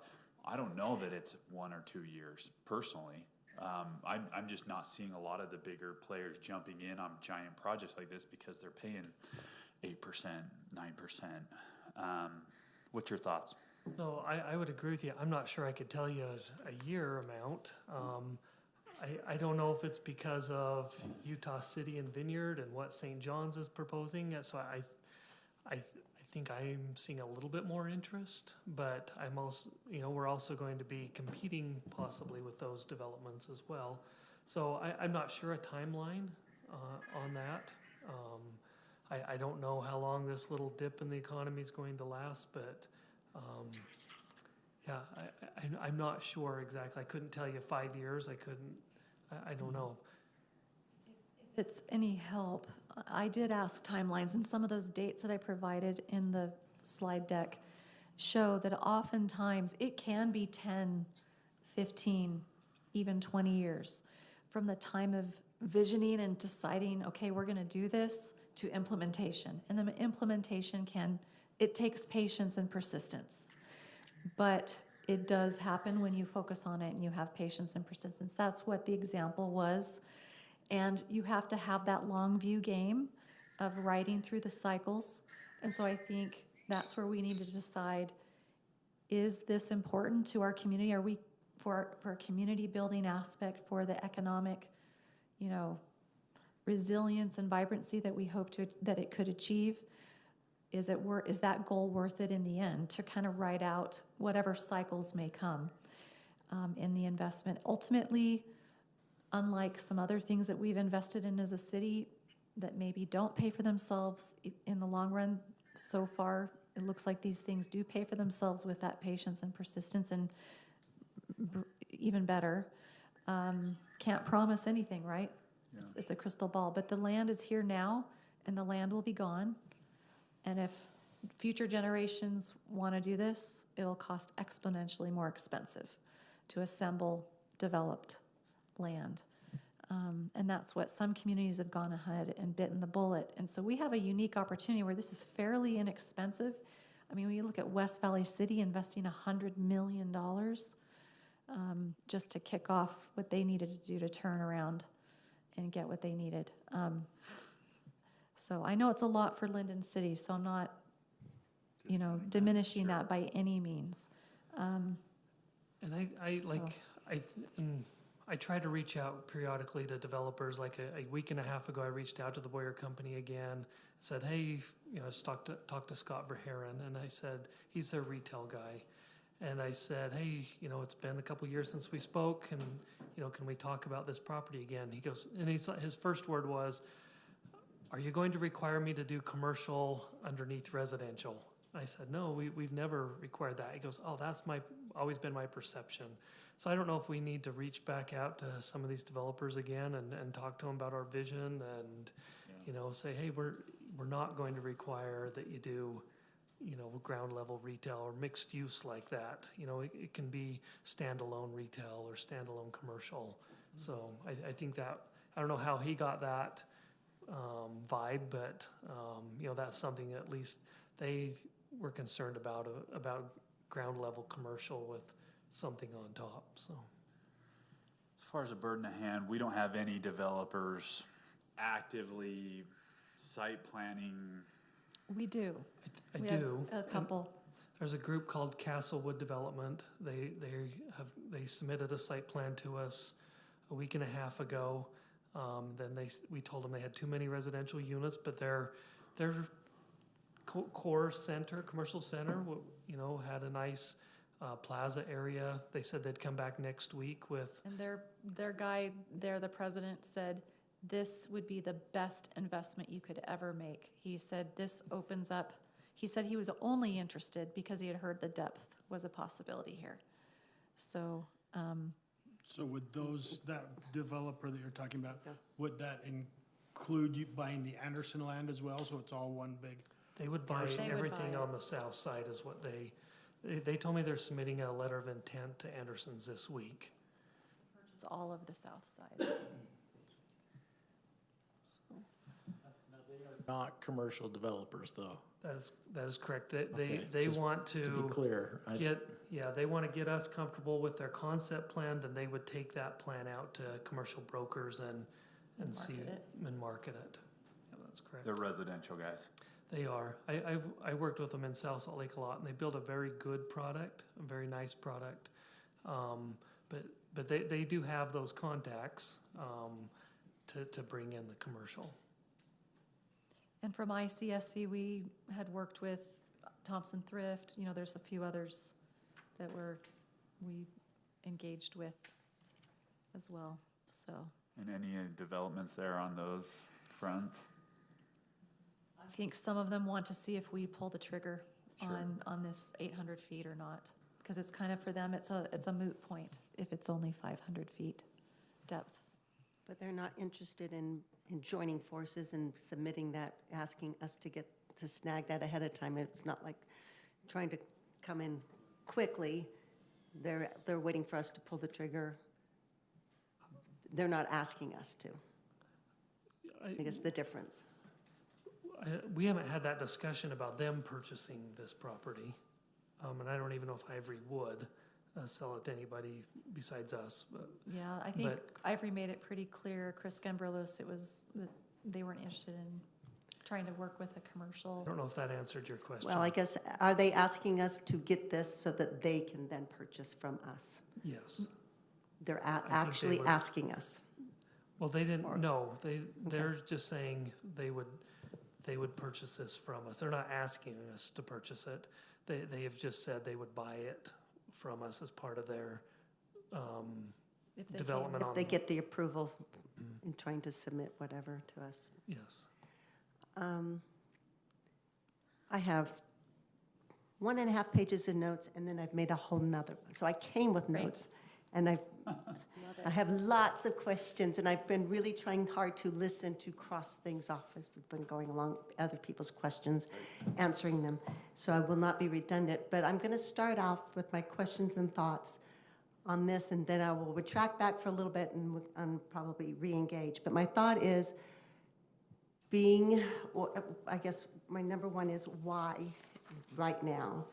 And it's, I guess, more rhetorical in the sense that the timeline to me is very important as an elected official with just basically 5 more meetings available to me before the end of the year if we do all the meetings. And I've got 2 colleagues that are in the same position that I am. That I am somewhat uncomfortable pulling the trigger on something that has repercussions on councils to come when there's a new council that will be seated at the 1st of January. 2 of the potential candidates are here in the room. I know other 2 have reached out to me on this issue. I guess I'd like to see what the pulse is of the community and the best way to gauge that if they are looking for a, quote, gathering place here in Lindon, is to do it through elections and having these candidates maybe, and we've all gone through this, whether it's the Anderson Farm, the public safety, we've all been Utopia over the years. There's been these questions come to us that meet the candidates, that perhaps the candidates could be addressing this and the public could then have input onto this particular project. And that way, and I'm not trying to kick this down the can, and anyway, this is, outside of Utopia, I've spent more time on this issue and researching outside of Utopia is the only one that catches more of my time and research. And I've been doing this since the spring, since this has kind of come to us. But I also think that our citizens need to have a voice in this, and perhaps a survey would be something we could have done or could do. I would say that I'm uncomfortable doing a cart before the horse and acquiring the property and then asking the citizens what it is that what their vision of it was, and collecting some data and some information and that from the citizens after we've acquired that. So I would just put that out to my fellow council members of, is this actually the best time frame to do this? Or is this something that needs to be gauged a little differently and maybe not decided by the current council, so that the council coming up, and we've got 2 council members here that will be part of that then they can make decisions together and not decisions based on people who were not going to be there for that ride. And I've been there before. I've seen that have to come in and understand those things. I've seen council members come and go and in all of my years. But I think there is some importance to be attributed to continuity. And so I would just ask you to think about that, if maybe this is something that needs to be continued. So instead of me going into everything, I'm just gonna leave that one out. Can I? Yes. I want you to don't lose your train of thought. No, Are you wanting the citizens' voice on vision and on the purchase? no, Just the vision, the purchase. the purchase? The purchase, I think, why go to the vision if they don't want the purchase? I'm not saying they don't. I'm just saying that to me, that question has to be answered first, because we're tying up our city's money, even as a backstop, but we can't go then to go do fill in the blank. Whether it's we have this that goes down and we have to, that I highlighted that in the packet, that when we cannot do, it ties up our funds. And that's the number one stressor for me, is it tying up our funds in this economy. I love this concept of being able to do this, but we don't have this many millions in the bank that was looking, has is burning a hole in the pocket of our citizens. And Jake brought up, just what our interest rates are going through. There is a reason I will bring up, and we all know this, but I'll just say it publicly. There is a reason why Ivory's willing to say goodbye to this property. Its interest rates are going up, that market is soft, there's a lot of reasons why they're willing to let this go. And so then for me, it makes me concerned and, I see our representative from Ivory shaking his head in disagreement. that's my that's my perception. Ivory's still doing fairly well. I would love to answer one, yeah, I'll let you go ahead and finish that. Thank you, Van. I will say, if we listen to Mr. Weldon, who sat at this table 2 weeks ago, he's in this industry a lot, and we know he's a major participant in a lot of commercial and a lot of land in Lindon. If I were to quote him, which I didn't, but he was saying there is a tsunami coming. This isn't his perspective. It doesn't mean I agree with everything, but that's the way he's seeing it, as a tsunami. Nobody, not one of us in this room, not one of the forecasters have a good crystal ball on this. But this is all of us trying to speculate. And as an elected official, as I sit here, I am concerned to make this decision for the citizens, and I'm not there to help, I guess, understand where my decision is leading. So then I'm gonna sit and say, oh, you guys take care of it. I'm not comfortable in just handing that off and saying I don't have any responsibility for that. You know me, I take high responsibility for anything I've put in motion, anything I say yes to. I consider something I need to do something about. So anyway, what'd you have to say then? Did you have more to No, ask me? I just wanted to Yes. clarify what your comment was, Okay. that is all. Okay. Wasn't trying to interrupt. No, but you're but I good. did No, kind of. I love counseling. That's my Thank favorite you. part of being a council member, is counseling. Thank you so much. So that took care of a little bit of my papers. I imagine Ivory's, it's tough. I hate to, what their timeline is. I don't know that we have the time to put this law off any longer. And I almost don't know if that's something that needs to be discussed in a public meeting, because it kind of comes into, do we need to go in a closed session and talk about, negotiations on it? But I imagine, I don't know. My sense from Chris was they were ready to move forward unless we want to pull the trigger on this. We've been looking at this for 6 months. To move forward building the homes. Yeah. But I don't know. Adam, what's your sense on Ivory's time? Boy, I would defer to Brad. Brad is here as a representative from Ivory. Is that appropriate? Is that okay in this meeting to Sure. to have that Sure, discussion? that's why he's here.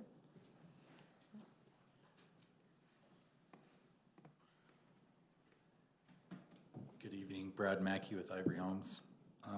I believe it was at the grand opening of the park. We actually had filed our Phase H plat at the time and were asked to hold off on doing the last phase of our development. And so we've been on hold since that time, why this presentation has all the information has been put together for the council so that you can make an informed decision on what you would like to do. And we were actually asked to just hold off for a while, and we obliged with that.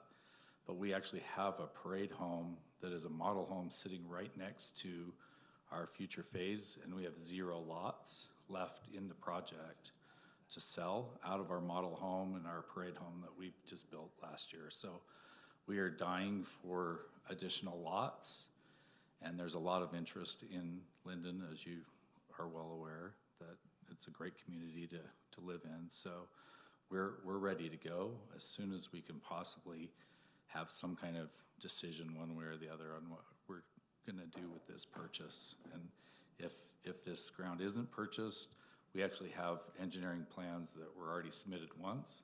We'll just go back and submit those again and get going on that.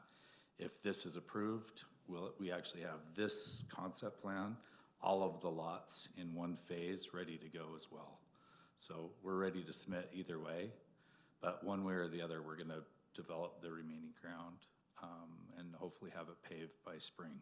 So Thank you. hopefully that gives you some indication on Yeah, and where just we for are. context, what he's talking about is developing that whole upper piece right Correct. there in single family. So in the development agreement, they can do that as single family homes.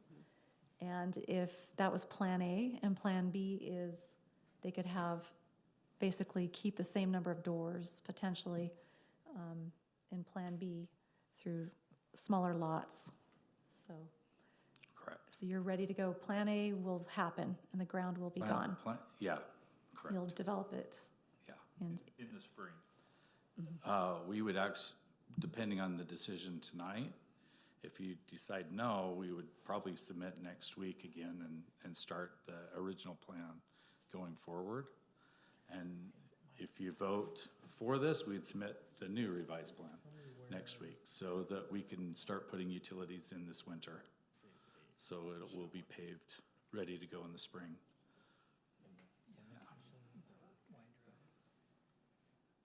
any other questions? Glad we got to this item today. I Yeah. felt so bad for you last time. Hey, it's okay, Put it I up understand, front. things happen. Right. I'm glad to answer any other questions if you need me. Thank you. Okay, great, thank you. Council, I don't know if any of you had a chance to read one of our planning directors, commissioners' letters, Scott Thompson. Yeah, we read it. And what he said there was, he felt like this was a strategic and important item to pursue. And I totally want you all to feel like we're coming to a decision that we can feel good about and that the city could execute over time and weather whatever cycles may come. This is a big decision and I know it's very weighty and I appreciate your time. I appreciate your research and I honor and respect whatever opinion you come to tonight. I truly do. In regards to community, what is the community groundswell? I would say this is the primary identifiable downtown was a primary part of my platform when I ran for mayor. It was on all of my leave behinds on the doors, everything on my website, all my conversations. So I feel personally very good about this being supported in the community and seen as an important investment. And that's why I've pursued it to the level I have. Now, I'm not saying that that's 100% right, and I don't expect you to make your decision based on my experience. I still honor, your experience and feelings of wanting to have that same sense of validation. So just wanted to share that. It is land. Ultimately, land is disappearing in Utah County. We are the fastest growing county in the state, one of the fastest in the nation. The land ultimately will weather cycles and be valuable at any point. We decided if we couldn't execute a plan with it. So that is the other thing. I think our city has made other significant investments to the tune of many millions of dollars or bonds for recreational facilities. This is actually something that, unlike recreational facilities that really don't pay for themselves other than the social benefit, which are wonderful, this will have the goal of having a multiplier economically. So, I agree. Adam, I have maybe one or two more questions before we dive a little more into it. What do we have as far as down payment funds, general funds that we could throw at this to lower that annual debt service, to lower our exposure to the interest rate? Does the CDA balance could be used for that? Yes, so if I go back to that slide, let's see, The 586,000? is that on? Anyway, so we've got that money that could be used for the down payment. And the 162,000? That would be anticipated what we would collect at the end of this fiscal year. So we may be able to put in 600,000 of just the RDA or the CDA funds right now. Is that an expected revenue, we think, year after year? The 162, yes, and that has grown incrementally, although slowly.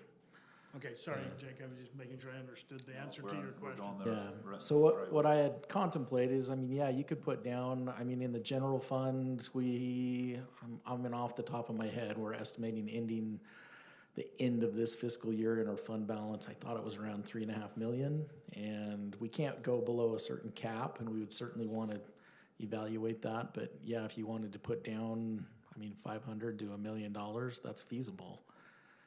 500 grand. And then in addition to this, so maybe you're paying it down a couple million.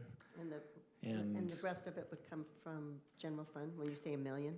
so that would be your general fund balance. So you'd be using your savings to pay down the cost of this, so your bond isn't as high, Yeah. if that makes sense. So that's, Allowed up to 35% of our revenues. We've been bumping up against that 32 to 35% for the last couple of years. so this, $1 million of that takes us probably back down to a 25 range, roughly. Are you talking our well, rainy this, day? this year Our rainy we, day general fund balance. trying to yeah. avoid that problem, this year we put some money in different areas, and like we Water. put some money towards the water fund. Right. And so we're projecting a lower percentage. Let me pull up the budget. While you're pulling that up, is that 586,000 in the CDA, is that part of our reserves? That's No. what's- No, that's not general just fund, what that's the already there balance for is CDA. in the Yeah, CDA. this is money in the CDA, deal which for is me. separate from That's the helpful. general fund.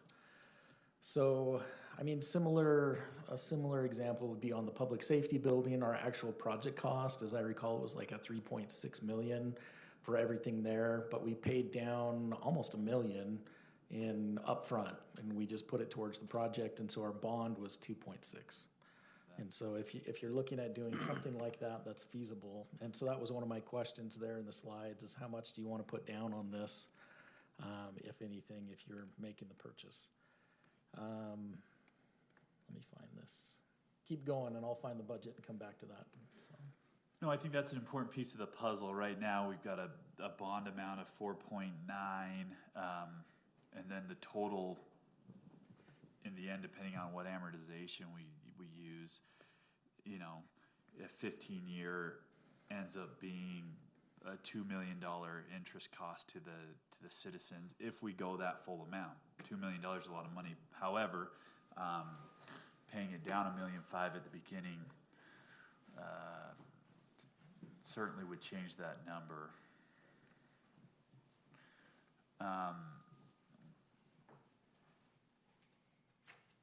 You know, it is our rainy day fund. That's very astute observation in a time. It's raining today, too. In the first, it's raining today, and it's the first 3, 4, 5 months that we as a council have seen a decline in sales tax revenue. First time in a very long time. And frankly, I don't know that ends anytime soon from what I'm seeing in the market. And so not good that rainy day forecasts. fund is important. We've always had it be extremely healthy. So something to consider as well.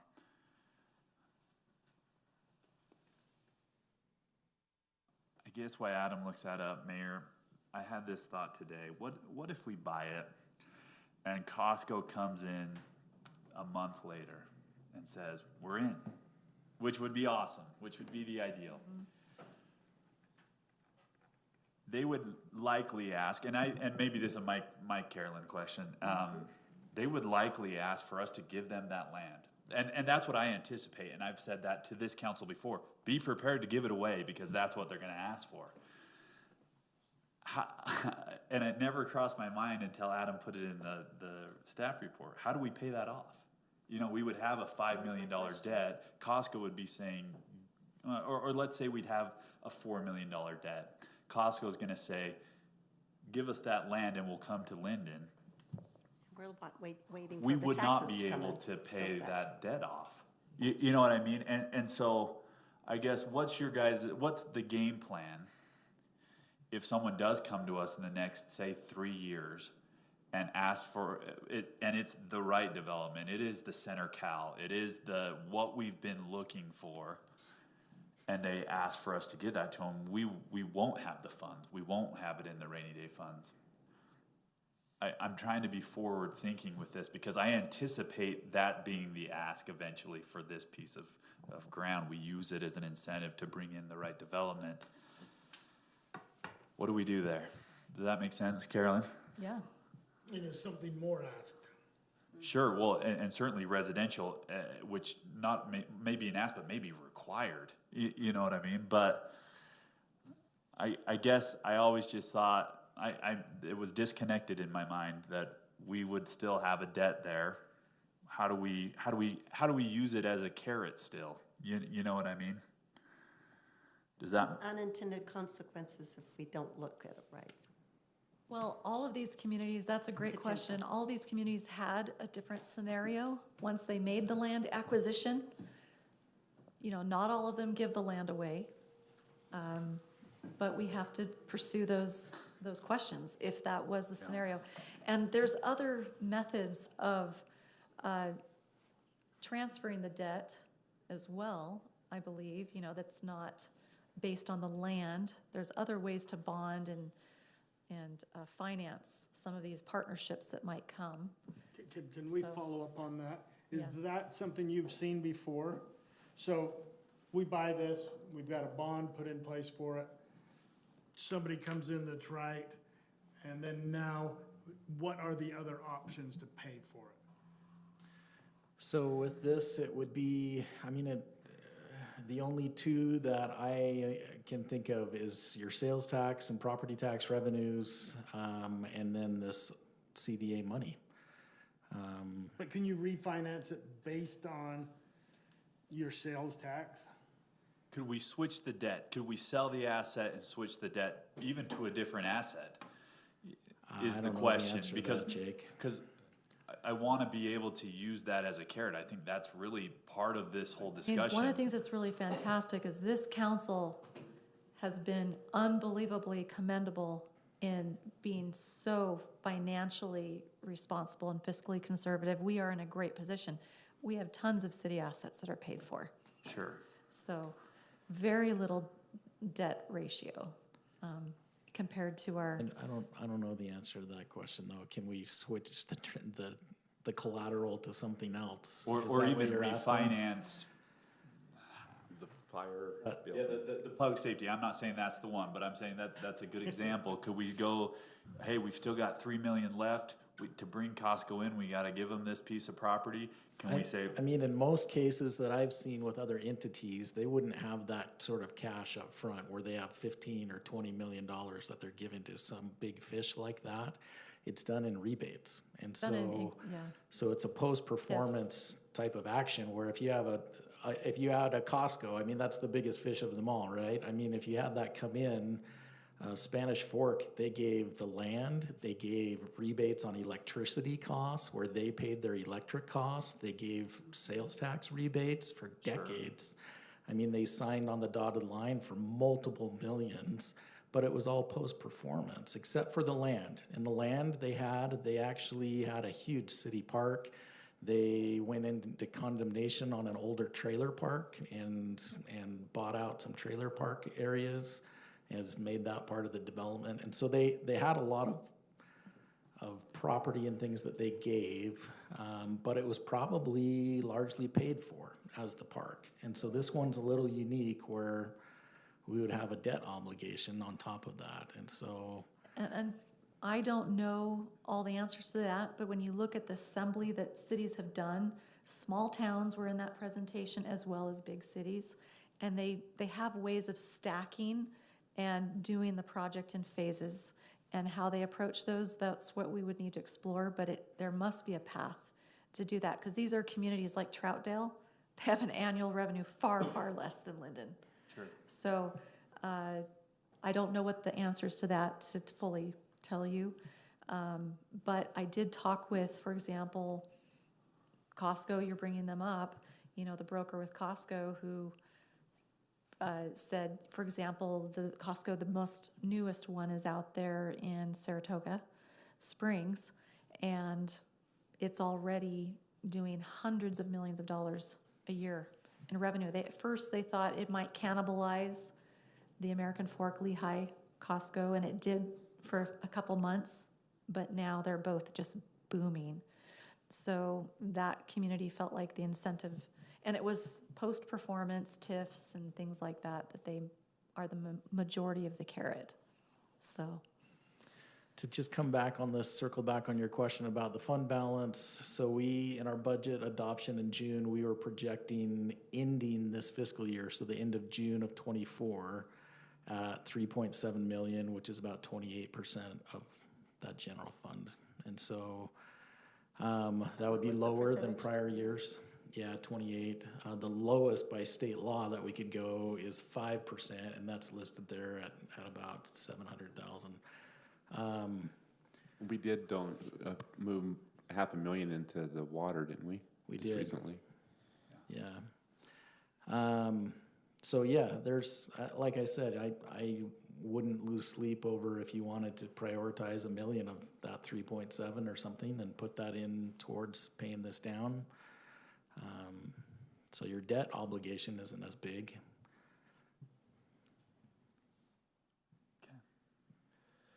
So real quick, my only experience was with South Salt Lake with giving property. So the South Salt Lake Redevelopment Agency, they bought 9 acres of property for $4 million.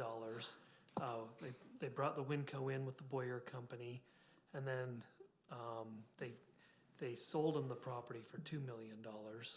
And so they went through a whole study looking at their return on investment with that.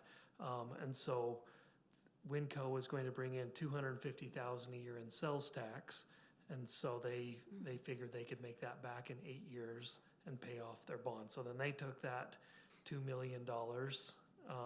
They sold the property to Winco for $2 million, went out and bought more property, but they knew in 8 years that return on their investment would pay for it, and they'd be clear then. So. That's helpful. How firm are we on our interest rates from LBR? LRB? These are good.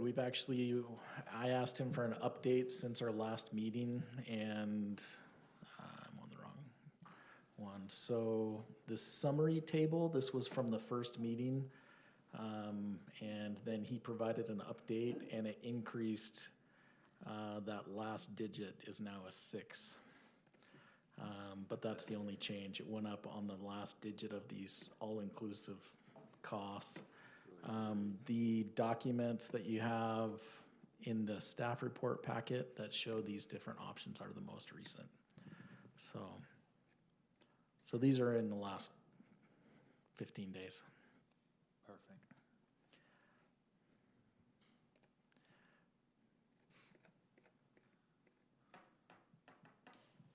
Daryl, you haven't I haven't shared said any anything, thoughts? have I?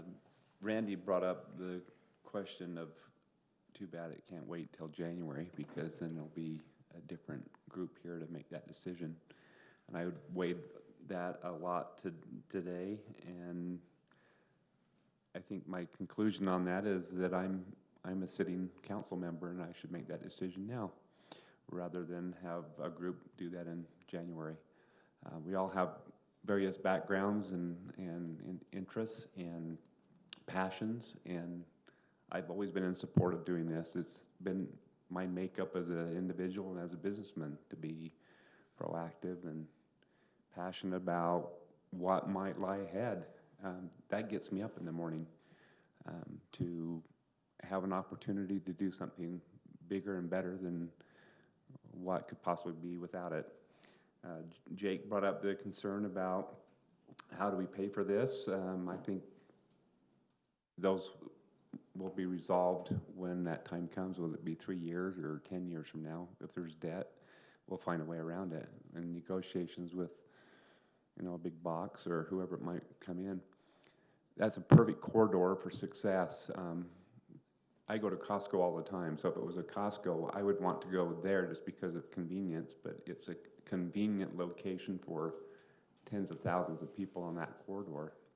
And if Vineyard does what they say they're going to do in Pleasant Grove, all that money is coming to Lindon if it is a big box, whether it be a Costco or a Sam's Club or something else that's created over the coming years. But I think it's a great corridor for success for our city, for sales tax in the future, and an opportunity to maybe see something bigger and better than what we even understand now. So I don't have any further questions or concerns about this project at this point. I do appreciate everyone's opinion, and I know they all will need to vote based on what they need to do, and I think now is the time to make that decision. Is Councilman Vanchery able to speak? I will call him. He said to call him when it was his turn, so he had so much background noise, so.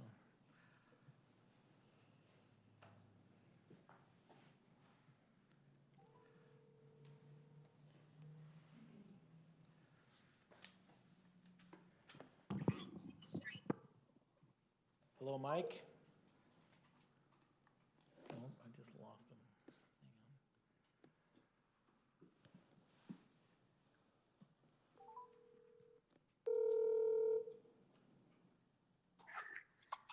Hello. Hi, Mike, this is Adam. They are. Yeah, hi. I'm listening. We are looking for your thoughts and comments on this issue before the city council votes.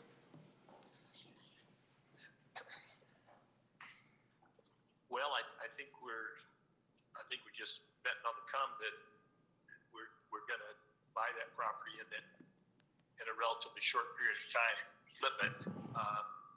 I have a little bit of reservations about the fact that if we don't sell it and we sit on it for a long time, at least we've got it tied up. So I think you've done a good job of explaining what the ramifications are if we sell it or we don't sell it, or what we're obligated for. So I did have a question. You keep talking about the Utopia backstop. Aren't we to the point now where Utopia is paying us? You're getting a return on our investment on that? They are paying a small amount. They are starting to pay that, but it's a very small percentage of what we are paying. So it's probably less than 5% of what we are paying. So they are starting to pay us, so that's a positive outlook, but we have until I think like 2035, we're paying 600 and some thousand a year on that. Okay, all right. Yeah, I'm fine. I've heard enough. I think I know how I want to vote. So, yeah, just go ahead. Maybe we call him back. I got quite a bit I'd like to talk about before we vote. Mike, I know you're busy, man. If you want to just have us call you when we're ready to vote. I didn't hear what we said. Mike, do you want us, Jake says he has a few minutes worth of stuff. Do you want us to call you back or you want to hang on? Yeah, why don't you? Like I said, I'm on the freeway now in San Francisco. So, yeah, call me back whenever you're ready to take the vote. Okay. Okay, thanks. Yep. Thank you. I agree with Randy. This is a tough one. This is as on the fence as I have been about an issue ever in my 10 years here on the city council, and it's been a fun 10 years. I am so proud of what Jason Birmingham said. You guys could do this so easy, and we absolutely can because of how staunch we have been. We have paid off debt. We don't buy anything. It's because we've stayed away from stuff like this. We have absolutely abhorred debt, and we have paid it off early, and we have avoided it. And so that's why this is so hard for me, because this is so against what we've done for 10 years, Van, right? I mean, it is the opposite of everything we've done for 10 years. I look at past councils. Around the time I got on is when the pool, I talk about the pool decision all the time. Anytime I'm with a youth group, I say, hey, this was a $10 million debt. And these are the pros, these were the cons. You are a city council member, how would you have voted? And it's so funny to see those youth say, I would have, and it's always split. And it's tough because there's so much it brings and there's so much it doesn't. And I think there's a lot of pros and cons to this decision as well. This is different than the pool, for sure. This has potential for economic growth. This has this isn't something that's going to have an operating cost. This is different. And so I bring up that pool decision because I think that this is, even though it's one of your last 6 meetings, I think that this was one of those things that will be remembered for good and for bad. I think there'll be plenty of citizens, I've already had some who've reached out, that will disagree with this strongly. And I can't say that myself 10 years ago when I started getting involved, when I decided to run, I think I'm probably one of those persons that says, that's not fiscally conservative. That's opposite of what we believe in. But here I am 10 years later, very on the fence and very open to this idea of potentially doing this. And it's, I hope as a council we understand that this will be negatively viewed by quite a few citizens, and also positively. I think that it's a really tough one. A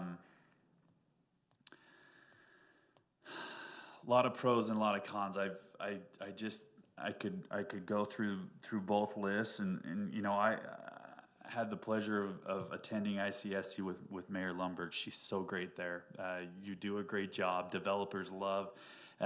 Mike as well, they just love dealing with Lindon, and it's a great place. We've had this for so many years and still haven't quite been able to bring anyone in the way we want to.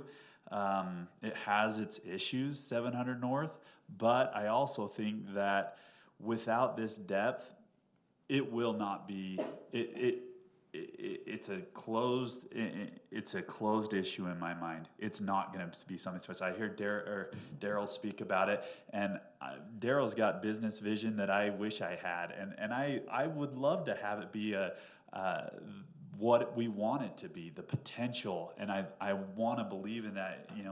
Daryl says it gets him up in the morning. It gets me up at 3 a.m. thinking about it.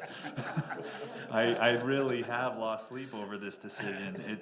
It's a tough one, and I've had a hard time taking the emotion out of it because, like I said, ever since I have seen that Center Cal vision they had there, that's what I want. I want to spend my Friday nights on date night here in Lindon. That's what I want, and I don't right now. I go to other cities because we don't have that downtown. We don't have that place where you can walk around and have fun. And God, it's hard for me to take the emotion out because I love the city, and I think I want that here. It's tough because it's against my fiscally conservative nature to go into debt, to do something that has some risk, that is speculative with taxpayer dollars. That's hard for me. And knowing that likely this will bring in more density, which I hate. And that's just, it's tough. And so I've been on the fence. I continue to be on the fence. I made a phone call today to the appraiser, who I know. Great guy. And appreciate it, and I think he did a great job on this appraisal. I looked through the comps. Something I do at my day job as well is review appraisals, and I think that 6 months has passed, and I think that there's probably an argument to be made that economic conditions have further deteriorated. Interest rates have gone up, depending on the index you're looking at, 50 to 100 basis points. That value might be high. I don't know whether that's here nor there, but something to consider as well. The appraiser mentioned what he's seeing high level is that commercial's struggling. Similar to my comments earlier, the office side especially is just really, really struggling. But the retail side still remains fairly strong, which is what we're trying to do here. So, I wanted to share that with you just to let you know that's where I'm at, that this has been a difficult decision in my 10 years here. Wanted that on the record, and that I continue to just sit here on this fence and struggle. So that's where I'm at, and I appreciate you know, it's so interesting. I love Mayor's passion, and I've shared my thoughts with her several times on this. And I'd hang up with the phone with Mayor, and I think I'm ready to go. And then I talk to someone else, and I'm like, oh, what am I thinking? This is so against my nature. I'm not, and I am back and forth. And so I appreciate all the research that's gone into this. I appreciate everyone's thoughts and opinions, and I agree with Daryl. I think this is a decision for this council. Randy, you've been here far too long. I have no problem making it. I just Sure. wondered for the citizens if they You've would been like here that, so. for so long, what you bring to this council versus the learning curve for our new council members, not that they won't be absolutely great. I think it is a decision for this council, and so I'm not. I remember 3 freshmen that had to come in and make that Macquarie deal. Yeah, So. yeah, that was One tough, appointed certainly. and 2 elected officials, and everyone had to get their game, Sure. get their feet underneath them, and you all did a great job. So that is one thing I am sure on, is that I think that that's something that we can do. But Jake, can I ask you some questions from a math standpoint purely? yes, And somebody that deals with loans and interest rates to help me out here. So it's close to a $5 million loan. If we put down $1.5 million, we reduce the loan needs by 70%. Does that drop our payment roughly by 70%? Is that a fair assessment? I mean, by if I was 30%, right? Well, yes, it would go to 70% of 80%. that amount and it would reduce by 30. If I'm sitting in my office, I pull up my little amortization calc- sheet, but I don't have that here on my phone. Yeah, and it'll depend on which amortization we choose, because you can see there how that long? if we go 20 years, it's a lot more than if it's 10. But if you paid this thing down by $1.5 million and went 10 years, I mean, I bet your total cost is less than $1 million interest-wise. Okay, so here's my question. And I'm gonna use the 15-year box. Okay. So if it's essentially 5 and instead we go to 3.5, does that take our payment roughly to $317K? And then do we get to drop that by 162 of the CDA funds that are already there? And if so, does that mean we're only coming up with 155, or am I missing something here? I think where you're missing something is the CDA money. The Part of the million. the CDA money is just 500,000 roughly. Right, but if we put in $1 million out of Sure. You're saying general that fund, the total amount that we accumulate each year projected is around that 160. Yeah, and that will grow as new properties develop. so what I'm saying is take that 5 million, I see. And so so now we can we borrow use that for 3.5 debt service? Oh, yeah. Okay, I see where you're at. So we use that $500,000 that's there, $1 million from the general fund. Okay, So now our loan amount is 3.5, which is roughly $317,000 a year payment, if I'm getting to keep using my 70% ratio thing. And if we get to use 162,000 from the CDA each year, that means we have to come up with 155. I need to know if that math is If that's workable. sitting here. I'm wondering if Jake has a loan calculator. Yeah, that's what I'm There's a reason why I directed that question to you, Jake. The acreage, the assumption, the starting number assumption a little bit is, Yeah, this will, Could come down a this bit. may be, 50 or keep the bigger 80,000 number for less. worst case scenario assumptions. No, we don't know worst case scenario. No, it'll be not quite that much. yeah, so I show that would lower our payment to $342,000 a year, minus what was the RDA, the CDA money? 162. 162. Yeah, so I show what we're coming out of pocket with is 180,000 in your scenario. And you're saying $1 million down in your scenario. $1.5 $500,000 from Million. CDA, Yeah, and but $1 million out of fund- general fund. Out of rainy day. That's, And this would have no prepayment penalty. So like a lot of the other that's a good point. infrastructure debts that we've taken on, this council's chosen to pay off early the bond on the 700 North Corridor, the public safety building, that will be an option. So potential. So my quick, easy math, 3.5 million at 4.4% on a 15-year term has a 342,000 a year payment, annual debt service. You subtract out the 160, you're right where you're talking about. Plus, Pizza Factory agrees to open up on the corridor.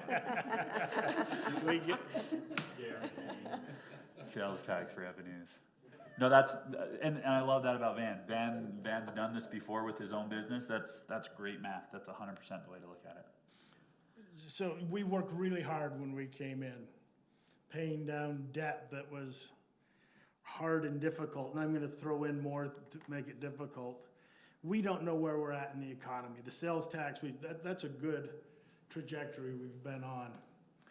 You get yourself in trouble financially in good times, not in bad. That's fair. I agree. But this is also the way to look at this. We've done other strategic, larger scale investments. You mentioned $10 million towards a swimming pool years ago with, now you do the inflationary value of that 10 million. Yeah. That this little community took that leap into for an asset that does not have a revenue generating, potential. This is something that is land, it's an investment in community building an asset, but also so that we can drive the best and highest uses there for higher property tax value. I think that's what all those examples of those 12 communities I provided was the property tax generation that they were able to create with higher quality development because of their investment was what really was one of the best rate of returns. Probably, if we do this, you have to take then out that 180,000 probably comes out of roads. That's exactly That's a right. Gotta great come point. from someplace. Great point. And when I started, we did not have a van that would make sure, as I always say, he hits that one key on the piano like your little. I hit lots of keys, but I I know, do but hit that one a lot. But you hit that one a lot, and I always, but I say that in a commending way, that because of Van hitting that key, we all made sure that we made sure he was happy, as we went from 300,000 to, right? 300,000 paying our debt service on the 700 Exactly, North exactly. corridor that was supposed to bring commercial development, which has not. It has not. No, you're correct. What did you say? Did you call it corridor of opportunity? I like that. Should we say he's Kevin Costner for us Nice. tonight? I love it. It will, build it and it will come. All right, well, this is a heavy, heavy topic. I appreciate all of your very thoughtful research and trying to make a data-driven decision. And that's the question, is this a reasonable risk? Is this a reasonable risk for the potential reward? If I might, just a little bit more, going back to Please do. after putting a pin in it there for a little bit. I was going through reminiscing some of my old brochures and campaigns information from, you guys are just going through that, but building all of that all those years ago, and in 2011 and 15 and then again in 19. Just the consistency that I had in that was always making sure I was fiscally conservative. And to your point, that's something that is really hard to get around, but it's always been my motto my whole life since I adopted a motto, and that was I can change my strategies, I can alter my strategies, I can make things work. And I have tried my hardest, I will tell you. This is what up at 3 a.m., like Jake said, at all hours. Yesterday was my 41st anniversary. Do you think I got to enjoy it between conference sessions? No. I was going over this, and my husband said, get out of your office. But this, kept pulling me. I was up early on this again. But so I will try to alter or change my strategies, but I cannot change my principles. And so this is where I have tried really hard to look for the strategies. I just want to know as we get to that decision, just know that I have tried valiantly hard to find a strategy for this to work, and I do understand that land is such a valuable asset. So I just want to make sure that everyone understands as we get there. I I kind of think I know where I'm going to vote, but I don't know where I'm going to vote. So I don't actually know where I'm going, but I kind of know. But that's where I'm at. I'm hoping for a 3-minute break before we do vote. See if I can, All right. Well, which means 5. all right. I think that's fair. Let's Time to get Mike on the let's phone. do a I think we're recess. ready to- Let's do a 5-minute recess and reconvene. Hopefully we can get a decision.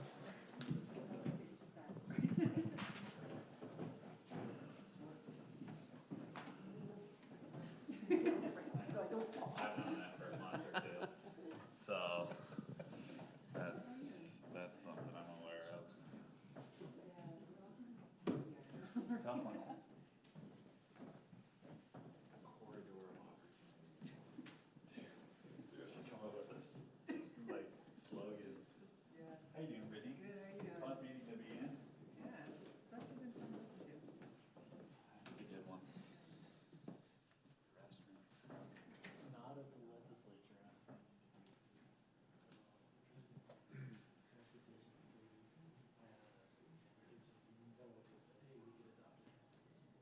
I have a platter that will last forever. You know that's on record now, right? I even drank my whole. Only blessing I have.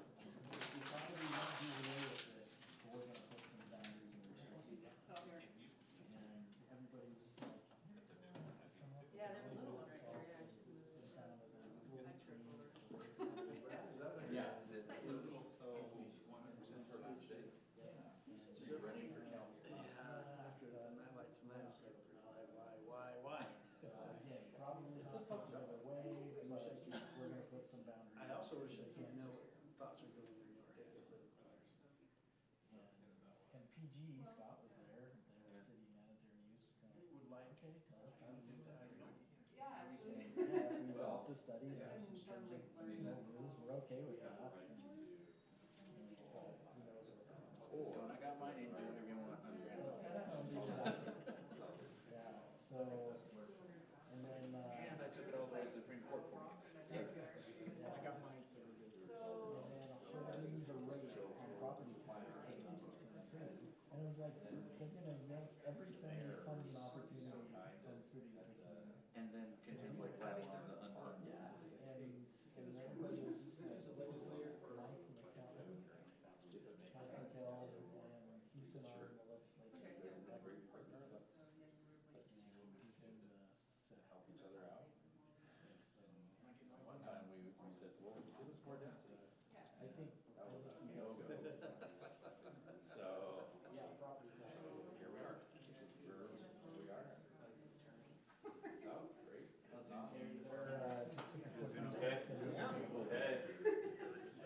Okay.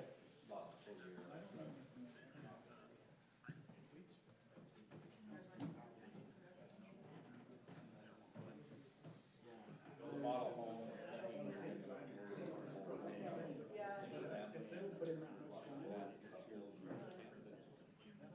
I'm curious where they would land. My guess is that both say yes, but that's my guess.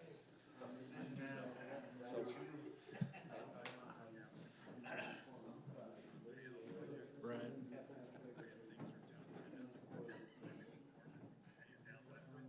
Yeah, okay. I'll let you repeat that here in just a second, so. Okay, they're just coming back to the table here, so.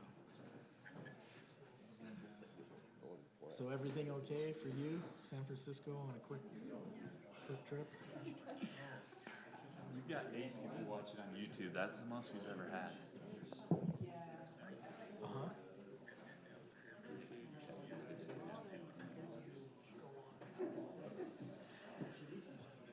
Can you imagine he's opposed to it? Sure. Nice. Okay. Well, they are, oh, really? Okay. Sorry. Well, and the problem is it comes with. All right, they are just about ready to start, so I'm gonna put you back on speaker, okay? Yeah, so it's like, okay, well, right off the bat, it loses about 150,000, but then you got this 600,000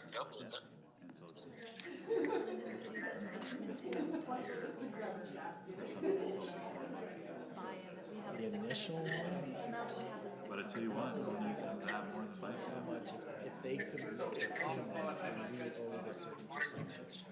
We were 3 point something% of the total income. I can pull something up. Okay. I mean, that wasn't a decision of let's bond for this. That's, this entity basically failed and we were on the hook to pay their bills. So to me, it's a lot different. It wasn't. But what's because you're thinking too much, right? It's mindless eating instead of sitting down. Yes, exactly. You don't get a calorie-free cookie.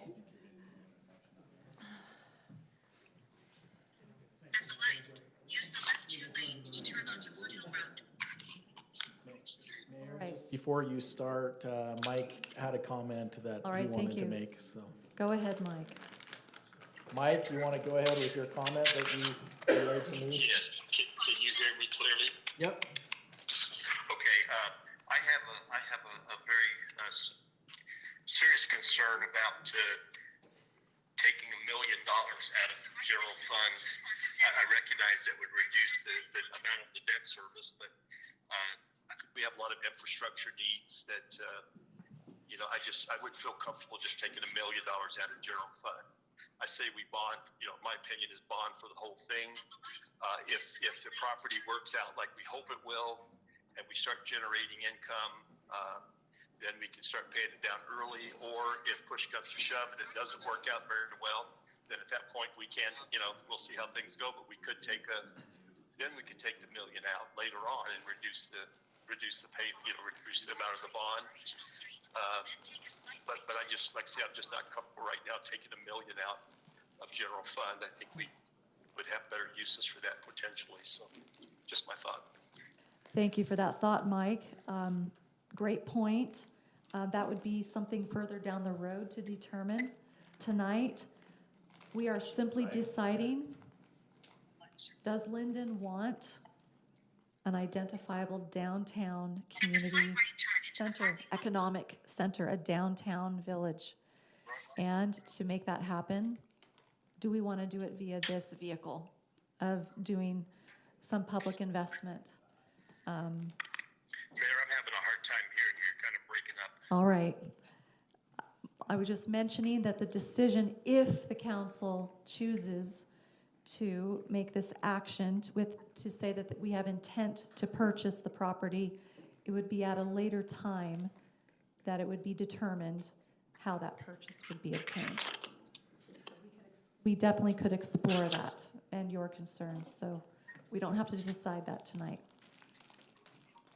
All right, but just final words. You've all heard what's been presented tonight. Again, based on, I think that back to that question, should Lindon invest in this property? Is it a reasonable risk? Is this something that can be successful, that we could endure cycles and whatnot? That's a question for all of you to decide.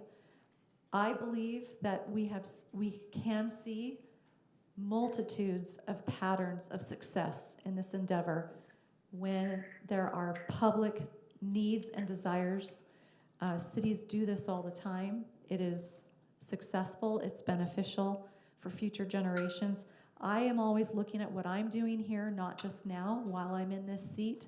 I am looking at what is Lindon going to have for my grandchildren and everybody else's grandchildren that is going to live here. What is the quality of life they are going to have? And I am so, so very grateful for all the community leaders who have served before me, who made really difficult decisions. Mayor, just quickly, I don't want to rush the vote. Yeah. If there's more discussion, that's fine, but I'm not ready to run out of battery. And we've reached our destination, so I'm not going to be available too much longer. All right, very good. The secondary water irrigation system was a massive choice. People were really antagonistic towards each other with that decision, from what I've been told in that historical, but those that had the vision to put in that infrastructure, many said we don't need it, it's too expensive, we're just a little town. But the city saw the vision of what that would do, and now we consider that one of our greatest assets. It's been a huge benefit. There's many examples like that where difficult decisions were made, and I'm grateful for those city leaders at that time that had the vision to see what could become, what Lindon could become. And so I'm trying to wear that hat in proposing this to you, and I hope that you can feel, yes, there's a leap of faith that has to happen here. And I hope you can come with me along this journey. And I believe that those that will carry our seats from this point forward, in these processes, all these communities had to have this process go beyond the tenure of those that initially were in those seats. But as a city, as a community, we can wrap our arms around this. We can decide what the Lindon Village is going to be. We can drive that. We can be in charge of that and work together to make it be what fits our community, what is going to bless our community. So that's all I have to say. And I think hearing what Mike, if anyone doesn't have any other comments to say, I'd entertain a motion and a decision on this. I'd like to move to approve Resolution 2023-4-RDA, approving the intent to purchase real property on 700 North for economic development purposes. I'll second that motion. All right, we have a motion by Councilmember Magleby, seconded by Councilmember Vanchery. All in favor? Aye. Aye. All opposed? Nay. All right, we have 3 in favor and 2 opposed. The motion carries. So, hang on one more second, Mike. Say what? I said, hang on one more second, don't hang up on us, so. Okay. So that motion carried, and then let's, while he's on the phone here, go to this next item, so you need to. I will move We need to then adjourn. to move to recess. adjourn the Lindon RDA meeting and reconvene the Lindon City Council meeting. Second. Okay, we have a motion and a second. All in favor to adjourn? Aye. Thank you. Okay, we will now reconvene into the Lindon City Council meeting. And this brings us now to item number 9 on the agenda. This is a review and action with the intent to provide financial backstop to the Lindon City RDA for the purchase of the property on 700 North. Anything to be presented by staff? No, so this is just recognition that the RDA itself, the CDA in that area is not generating enough money to cover this total cost or make the down payment, as some of the examples that we've looked at. So this would be the city committing an intent to backstop that payment. All right. Mike, we'd invite you to put your phone on mute if that's okay until you need to speak. Say it one more time. Just call for a vote, I think. We're going to call for a vote on this. 140. Okay. All right, this is item number 9. Anyone see the language there for that?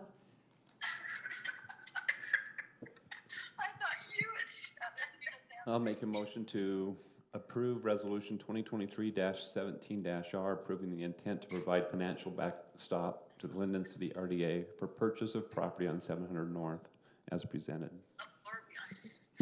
All I'll right, we have, second that motion.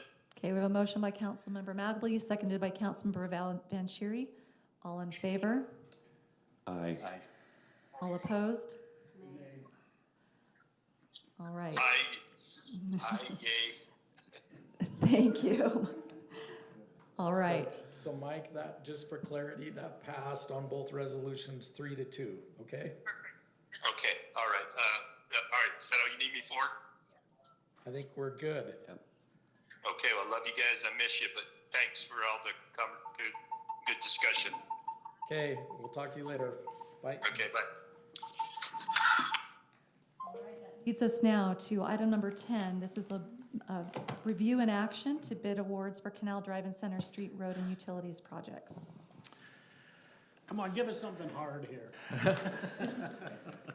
Thank you, Brad. Thank you. So we've got 2 projects that are have been bid out and are ready to be awarded here to the low bidders. The first Noah's put together this list of the various bids that we received on the Canal Drive Waterline project. It was interesting, the mayor had a quote in one of her slides that things in the future never cost less. This one bucks that trend. So we bid this out, if you remember, several months back, and it was over 3 million. 3.3 million, and then we felt like that was too much. We only had 2 bidders at that time. We rebid it and came in at 1.7, and so an awesome difference. The engineers recommend awarding this, and just as a quick overview, this is going to be a little bit hard to see on this map, but this is replacing the water line on Canal Drive, and then several of the cul-de-sacs that come off of that, and then on another stretch here that you can see on this map. And then involved with that is reconnecting all of the laterals to each of these homes that are along this stretch, and then repaving the roadway. No, just patching the roadway. Not even patching the roadway, which is why the price is down. Okay. It was still 3.3 million last time without the roadway. The roadway was an extra $1 million. The roadway will be done next year as part of our other road construction. So we're not just leaving it, but it's gonna be ugly through the winter, which is part of the reason the price came down. Okay, thank you for that Can clarification. you do an asphalt patch if you can? Nope. We're going to just put in asphalt millings and then babysit it.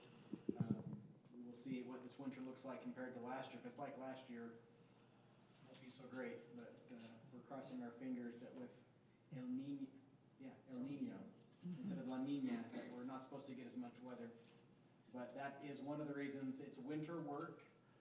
The contractors last time were a compressed time schedule, trying to get everything done essentially by this time of year, which drove the price up. We didn't get hardly, like he said, we only got 2 bidders.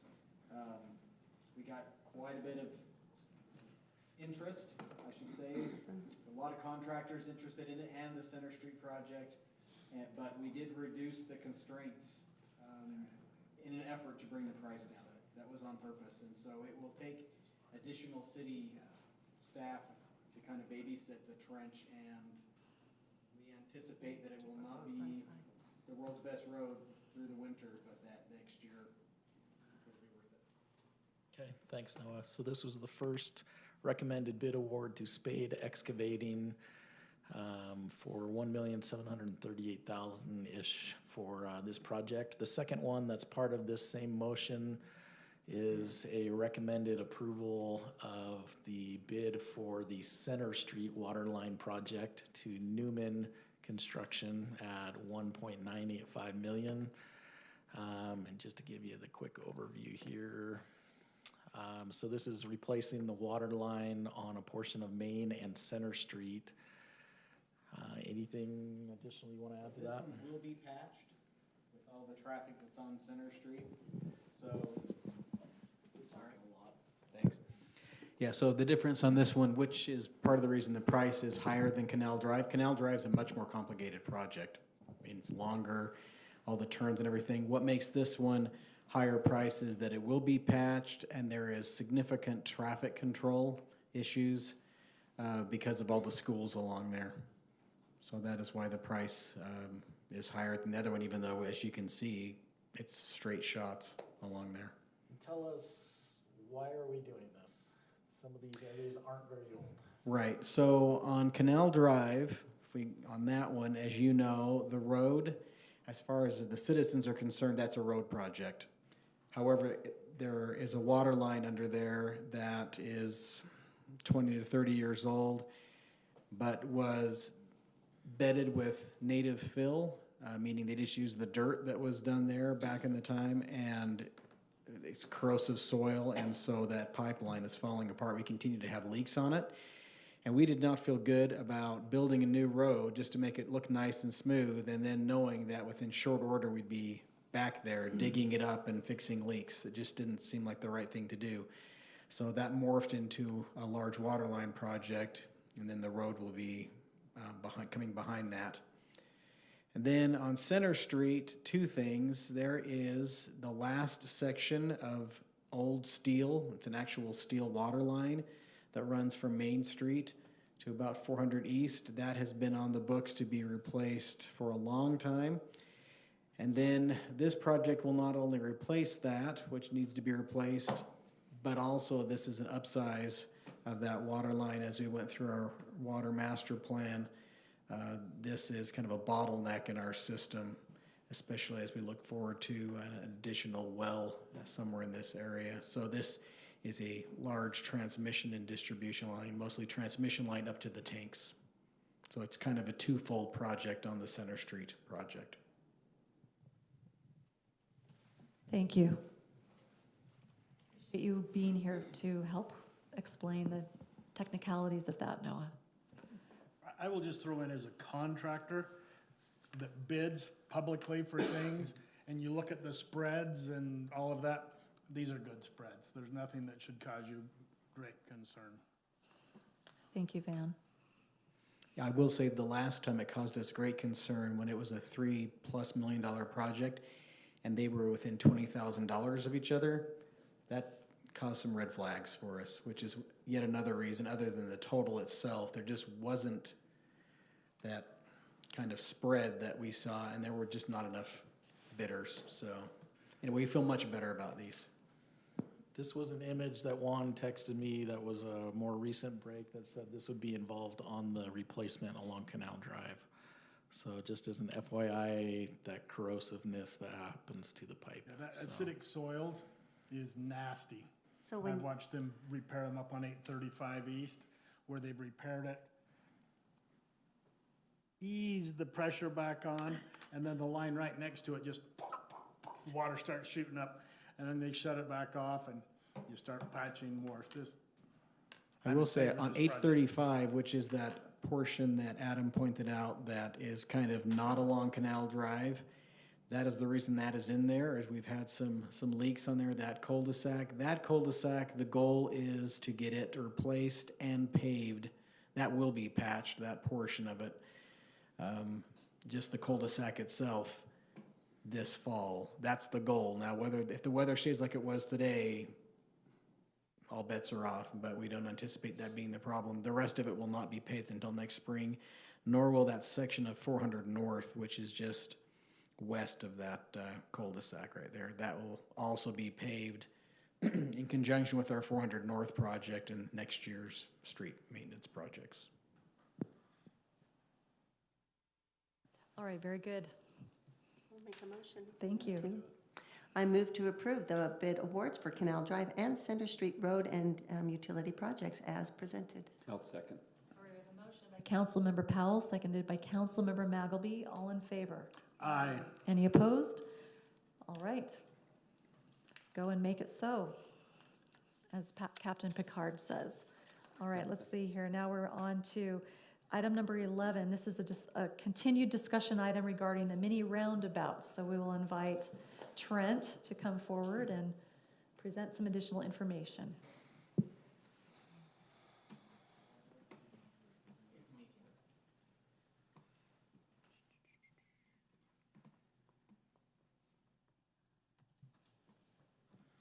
Give me just a moment. I was down in St. George earlier this morning, so I'm Is it warm?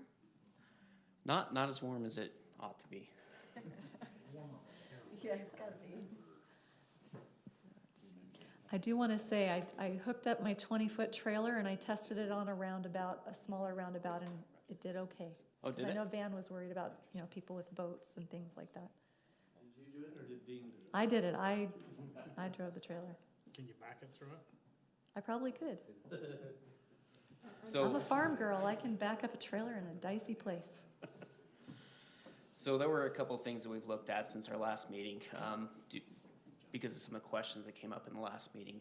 The first was that very issue: is how does a passenger vehicle with like an RV trailer or something handle it? And the answer is it can make it through. From our turning movement analysis, the some of the tires on the left side of the trailer would go up and over the median, but these medians are designed such that there's nothing wrong with that. And we reached out and got some more video footage that actually shows a semi-trailer that's going through a mini roundabout, and shows a video that's similar to, you can see kind of more of an eye-level view rather than an aerial view, and we can look at that in just a moment. The other item that we reviewed was, we tried to quantify exactly what the difference in traffic flow is between a normal four-way stop if we put in just the bulb outs versus an intersection with a mini roundabout. Let me get that pulled up here.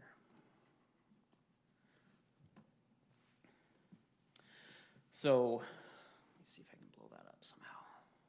And while Trent's pulling that up, we did meet with one of the citizens that lives in the northeast corner of 400 East and Center Street this week on a different matter. And he continued to refer to the stop signs as yield signs through that intersection. He says, and I'm saying that on purpose, no one stops here. He says, I have had multiple cars end up in my front yard simply because they sail through that intersection. So from an anecdotal, we did not solicit that feedback. We said we were looking at this intersection, and he then added that on, and he thought that the roundabout idea as far as slowing the traffic down, both from a safety standpoint and from slowing the traffic down and getting the throughput or the cars through that intersection, sounded like a great idea to him. He's a landscaper, not an engineer, but yeah, Romeril. But he's kind of tired of having cars in his front yard. To the point that, he lives on one of the corners. He's doing the landscaping for the other corner, and he actually has installed a berm right there along the corner to help mitigate the issue of any vehicles that may enter the property.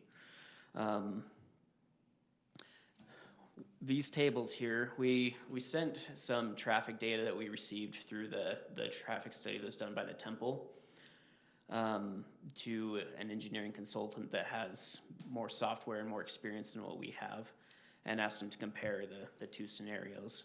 On the left is levels of service at the intersection during the peak hour traffic. Let me see if I can blow it up even more, yeah. So you can see some of the worst leg is the southbound leg, and it says a level of service C. Others are A's and B's. If we were to go with the roundabout. There you go, stop sign is on the left. Yes, four-way stop over here on the left, roundabout on the right. So you can see the difference. Overall, a B for a four-way stop, overall an A for a roundabout, and it's A's all across the board. I would put in the caveat, though, that when it comes to traffic engineering, we typically, C is not a bad thing. In school, we try to go for A's. That's not necessarily the truth with traffic engineering. C is an acceptable level of service. The roundabout on that, does it quantify the type of roundabout? And that I don't know if yes, they did run a model that said mini roundabout versus four-way stop, yes. So in that way, we were able to at least quantify what better traffic flow looks like with a mini roundabout versus a four-way stop. One item that I was going to pull up last meeting that I was not able to was we now have access to UDOT's database that shows crash data. So I actually did a crash data analysis here at this intersection of 400 East and Center Street. During the period of January 2010 until mid-August of this year, there have been 22 total crashes.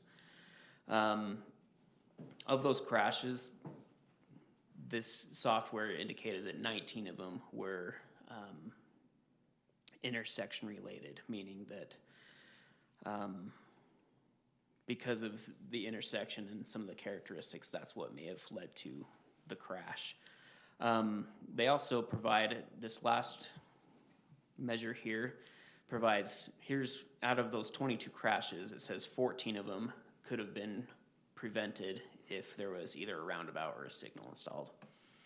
I would also note that I don't know that this crash data includes some of these examples that we've heard from the residents there at the corners.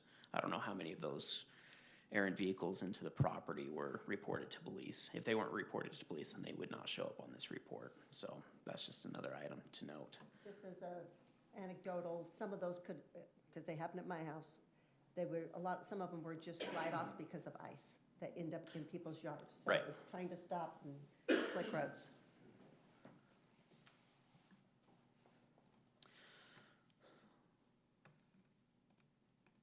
Let me just pull up the last item that I wanted to show you. And this is a video that shows,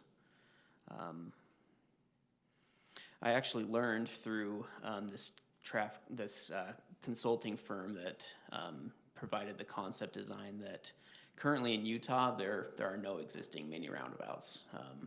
There's a bunch up in the northwest. This comes from a mini roundabout in Minnesota. I won't play the whole thing. I'll just show you the data that is applicable here. So this is showing an existing intersection pre-mini roundabout. I'll skip ahead. And then this is what it looks like after the mini roundabout has been installed. You can see the center island. It is raised, but it's a very gradual, it's not a very abrupt jump there. If you see a typical roundabout, a lot of times you'll have, the center island with landscaping features, and then on the outside there's a raised apron. We're thinking of this as kind of that raised apron for the entirety of the center island. So you can see a semi-truck, it's driving, its back tires go up and over, and that's what it's designed to do. There's some other features in the video that show kind of information to drivers on this is how you would approach a mini roundabout versus a regular roundabout or a regular four-way intersection. I'll find there's one more part where it shows a semi going through.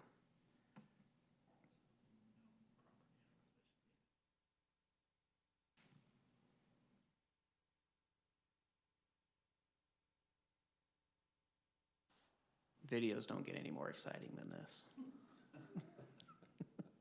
Purpose of the elongated center. I think that was just specific to this intersection. Yeah, it may have been that the streets were offset.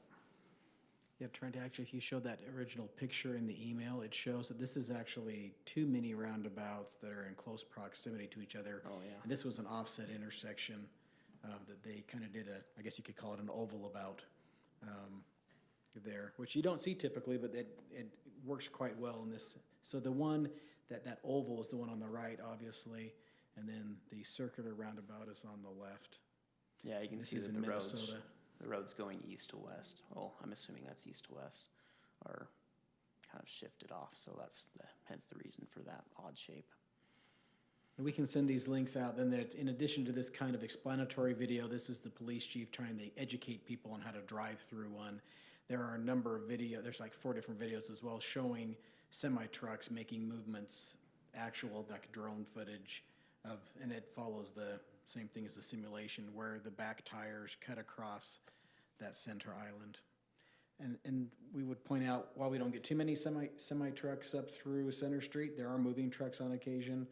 And then what we would see is the buses on a regular basis.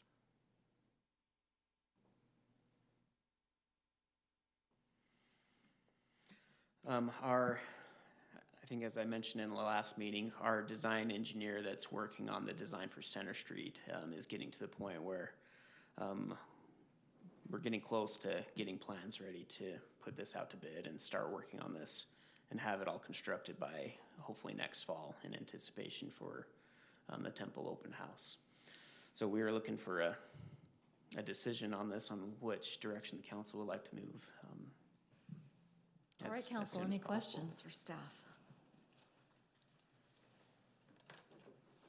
I don't have any questions. I just, I lived in Scotland for 6 months, and they don't have four-way stops. They just do roundabouts, and I just love them. Once you understand them and maneuver through them, and they're very efficient. So I'm in support of going that direction. I think it'd be lovely. I do have one concern, and it's, you can't always police stupidity, and that would be that I worry about the speed increasing for some, anyway, looking at it as a yield at best, but where that has been a four-way stop, that people will then just see it as a going over the speed bump. I'm just going to use that as a speed bump, and I know it's going to be a small amount of people, but there will be those, and I guess I would want to increase the education level with maybe some red and blue lights if we need to during that time frame, that not be afraid to educate. So You've only planned this for one location, correct? Correct, just the intersection of 400 East and Center. That's the only intersection that we're seriously considering this. You did discuss Maine as a possibility at one time. We did. Okay. And I'm sure it's a possibility, but we don't have the traffic data to get a really good analysis on that. I would suggest that we try to do that, because there are times of the day at noon with kindergarten letting out, and there's sometimes very quiet, and other times it's atrocious there at Main Street, so. That's true. All right, well, we certainly could see if this is something that's successful and always implement it down the road in other key intersections. Why do you think nobody else has done it here? Well, for one thing, it's a concept that Pretty new? we didn't even know about until, a couple months ago. I think that's one reason. It is really quite new for this area. Spanish Fork is presently under design for one. In fact, one of the person who's providing this information to us, that gave the presentation that Trent went to, that kind of introduced us, he's designing that one for Spanish Fork right now. He says, I wish you had, another year to wait, essentially, and then you could say, go down and see the one at Spanish Fork and drive through it and have your questions answered. But we're not really in that position to be able to do that. To Daryl's point, the ones in Europe often have no center island that's actually raised. It's just paint. Painted.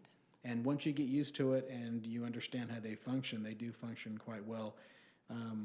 We have the numbers here for this particular traffic analysis, and elsewhere in the research we did, they say you typically see about a 20% increase as far as of vehicles being able to get through it, compared to like a four-way stop.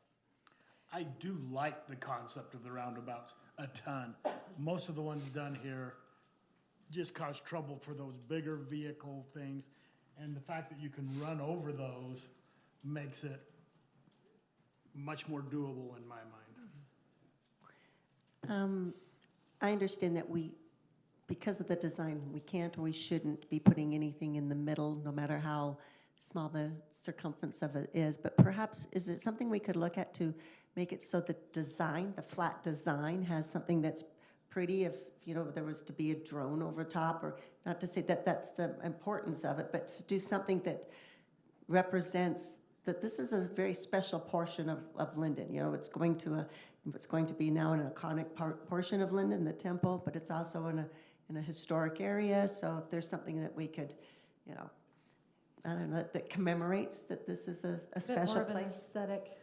Something that's aesthetic, even if it's just a way of putting, lack of a better thought, pavers or something that is pretty. So yeah, along those lines, I 100% agree. I'm really comfortable with roundabouts. When you go to the East Coast or Europe, they're everywhere, and they flow great.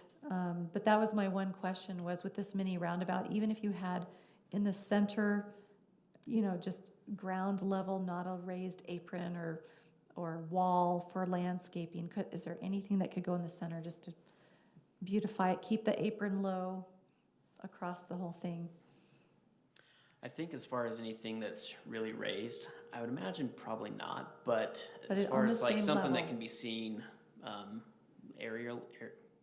an aerial image, I would imagine that there is, whether it be through Stamped stamped concrete or concrete or something. pavers or something like that. That semi did run over about half of that. Yeah, I worry about that, because I would love to find a way to put something out there, but I can't come up The with one. 100-year centennial stamp, Yeah, right there, the something. medallion, right? Yep, that's something that is iconic. Walk into the road to see it. She talked about drone footage. Or would we, you know, some places that I've seen also just have signs that say semis are not allowed on a certain road, vehicles over so many thousand pounds. And it really, it's the length, Yeah. so no matter what, and as, you know, there's no way we're gonna keep the buses out of it. So, I mean, that's the thing I think we have to realize is, yes, we could post it, no semi-trucks, and keep them off it, but we'd have a hard sale to say to Alpine School District, now you can't use this intersection, find a different way around. We could do that, we wouldn't be their best friends, I'm sure. I would be curious if there's anything in the dead center that the dead center has to stay totally unbeautified? Or could there be a small footage that's on the ground level that something could be there to beautify it? We can certainly look into that. I will say, that, and I guess you could pull up one of those videos of the semi-trucks actually going through it. This one's within a couple of feet as far as the size of what we'd be looking at, so it's very comparable. And if the buses cross across the island as much as, not that video, but the other ones that are further down in the email. in the email, yeah. It's back with the police officer guy, but it's gonna be further down in his, there's some other additional links. That's the one that showed him going about through half of it. Yep, Yeah, and they cut pretty much right across the middle. even if it could just be flush. You could do something flush. I mean, you saw a lot of stuff. With the Centennial, I mean, it'll be built in 24, I think that might work. Doesn't have to be red, does it, in there? No, doesn't have to be, but you do want some kind of visual difference so that they recognize there is something different there. And it's not this one. Go back to where the link that the last ones we got from him that showed the stuff from Minnesota. It has the police officer, the police chief describing the safety features. And then down in that same, below his video are some additional links. Oh, gotcha. Yeah, all those right there. Those large truck northbound left turn, any of those work fine.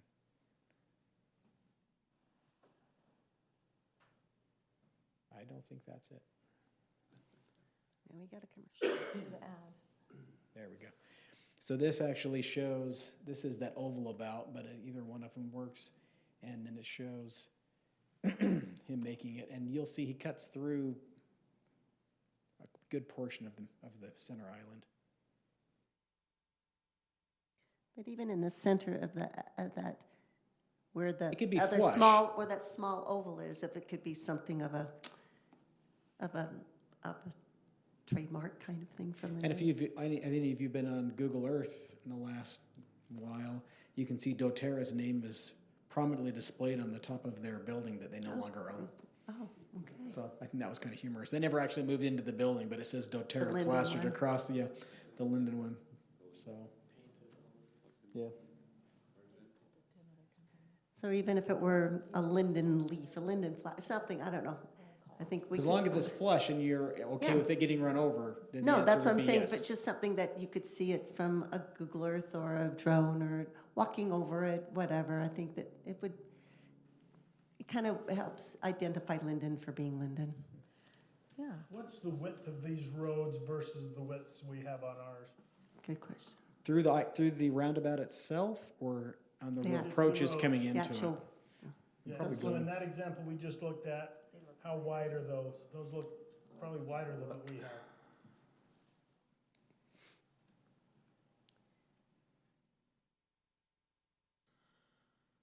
So there I measured 36 feet. Which right now, so on Center Street, the design asphalt width is 44 feet. And then on 400 East, it'd be 50 feet. Oh, wow. So That's if we do not, but. That's without any bulb Without any outs or kind of a anything like bulb that. out to kind of slow people down, which we anticipate also doing, so. you have 3 corners that are already currently improved, but you would redo all 4 corners regardless, I'm sure.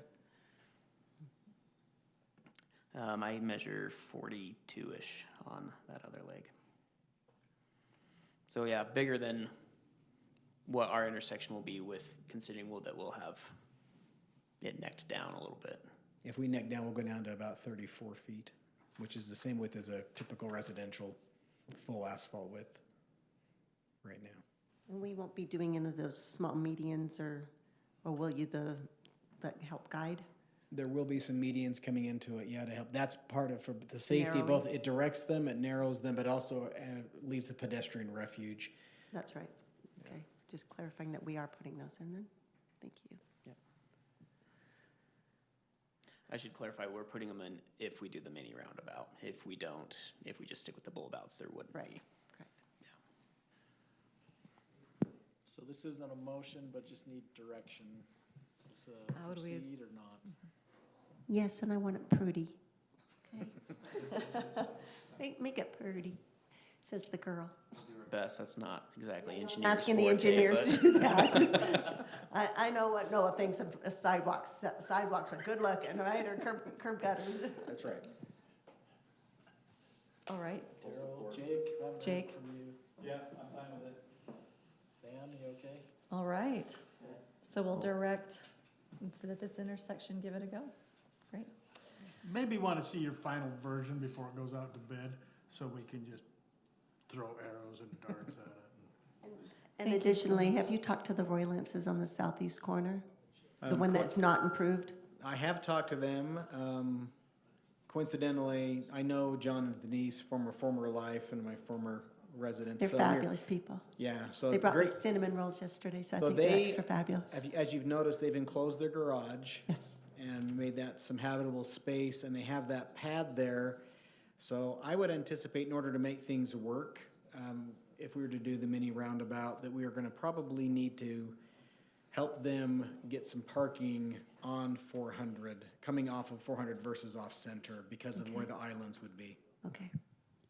Yep. Well, I'm glad that you know them. Just for clarification, so you said if we waited a year or so, Spanish Fork might have one done. Is there any way to pave this and put it in later without a significant increase in cost? We would need to design it, we'd have to look at everything workshops. except for the islands. Yeah, we wouldn't be able to put in the islands or the channelization islands or the medians or the island in the middle. We would want to make sure that whatever, if we were to do that, that the bulb outs and everything were designed as if the mini roundabout were going in. Try to hedge our bets that way, and then there might be opportunity to put the island in. The problem would be getting it flush enough. When you go in, usually, I guess you'd have to cut the asphalt in order to get the center islands and the medians down flush enough that they weren't sticking up quite a bit. That temporary one that Springville put in on Canyon Road, that was put in after the fact on purpose on top, but it's quite a bit of a lip. You wouldn't I really just want to drive hit it over again that. this last Saturday. So you don't really want to drive over that one, although you could, but that would really feel uncomfortable Yeah. for buses and stuff. So And likely to cost us more if we waited, because I we're would think tearing so. out asphalt. You would be tearing out asphalt. They're really, on this one, it's not one of these, sometimes on medians, on UDOT jobs and other ones, they do the asphalt first and then put the medians in afterwards, and they're designed to do that. This, I don't think would work that well. Especially if we're looking at doing That's a some good sort of idea. I thought of it. beautification in the middle of the roundabout. We'd want it to be durable We can and be thick brave enough and be- concrete. And beat, Yeah. we can beat Spanish if we brave, right? There Yeah, we you go. can be the first, maybe. Right. And Lindon does have a roundabout over at the Canopy Buildings, Kia, Home Depot corner. Two of them. There's that one Two. and then the one in Anderson Farms. That's, Exactly. Thank you. Okay. All right, thank So you. it's not our first ride at this rodeo. All right, except for the minis. All right, that concludes item number 11. We're now on to item number 12. This is a public hearing to amend some of the single-family residential code. I make a motion to open the public hearing. second. Okay, we have a motion by Councilmember Broderick, seconded by Councilmember Powell. All in favor? Aye. We are now in a public hearing. Turn it over to Mr. Florence to present the information. Right, give me 1 second.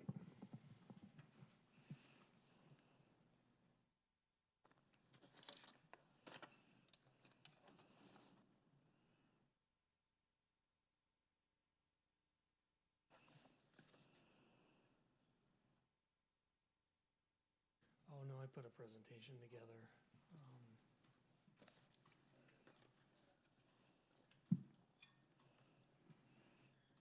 not it.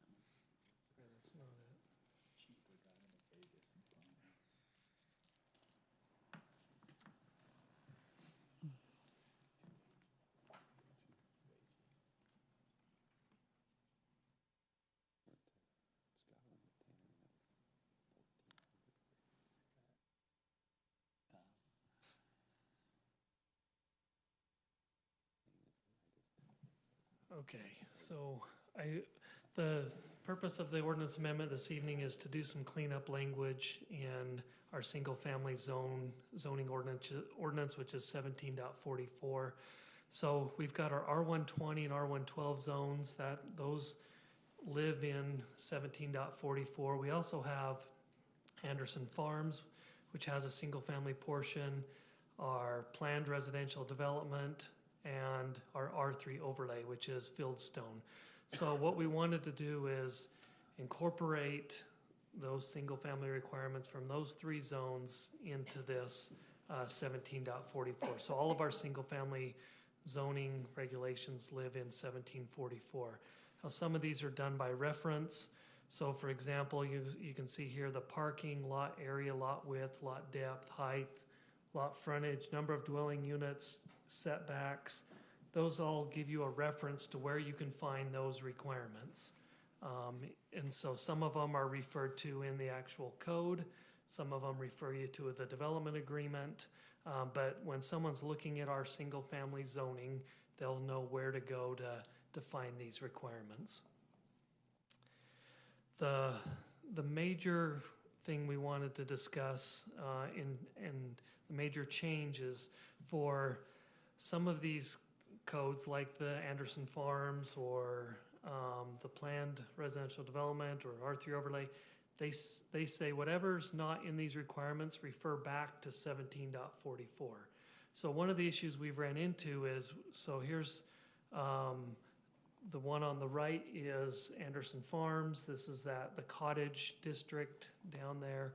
This one is the planned residential development zone. So the R1, the 17.44 calls out a 10-foot side yard setback, but that says you can encroach 4 feet into that side yard setback.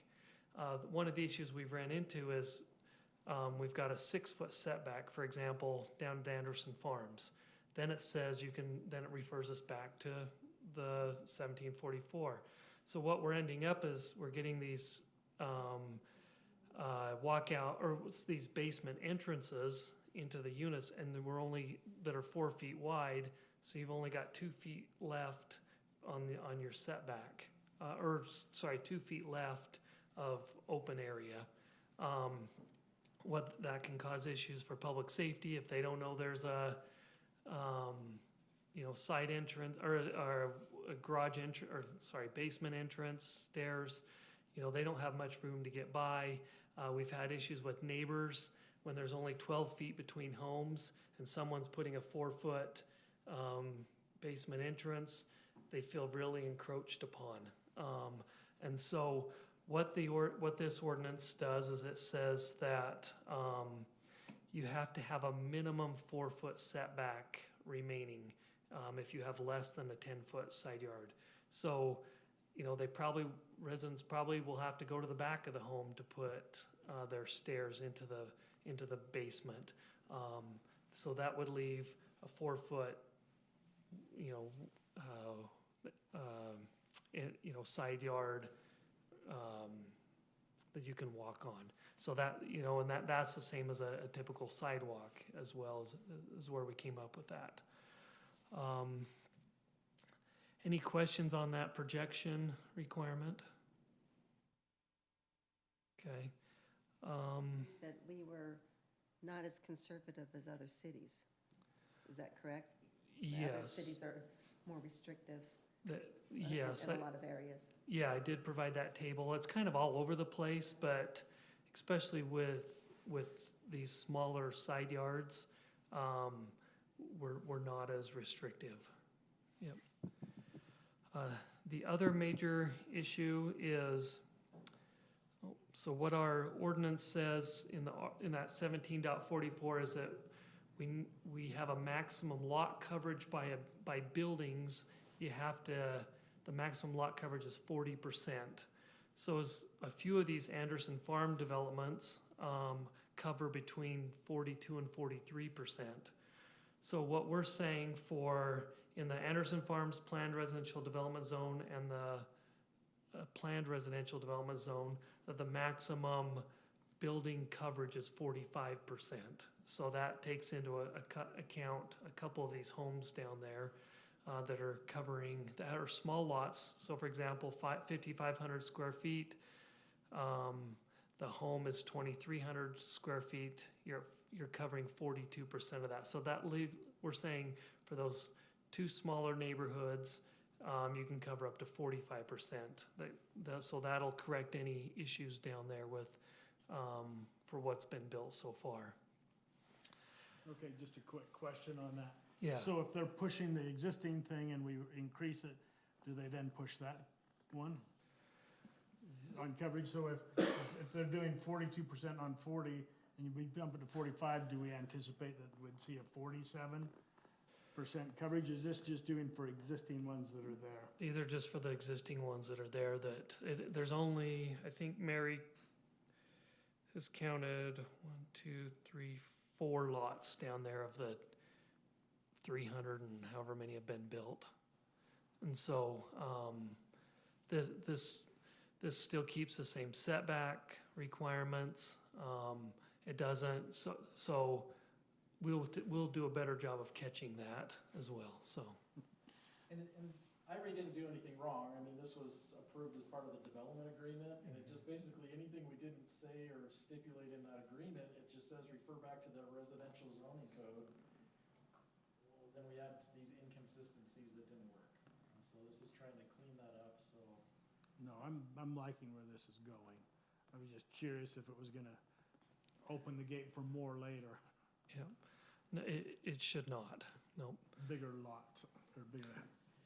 I wanted to quickly go back to the projection There we go. thing. One of the other items too is the R1, or the 17.44 says that you could, let me go back, let's see. Okay, so this section B here, right here, the structures listed below may project into the rear yard not more than 12 feet. So you could do a shade structure or uncovered deck. Well, some of these may only have a 15-foot rear yard. And so your whole backyard could be a deck, which, you know, if you've got a home on the other side with a small lot, you know, there can be some, that feeling of someone's encroaching on me again. So what this says is you have to leave a 10-foot setback, minimum 10-foot setback on those smaller rear yards.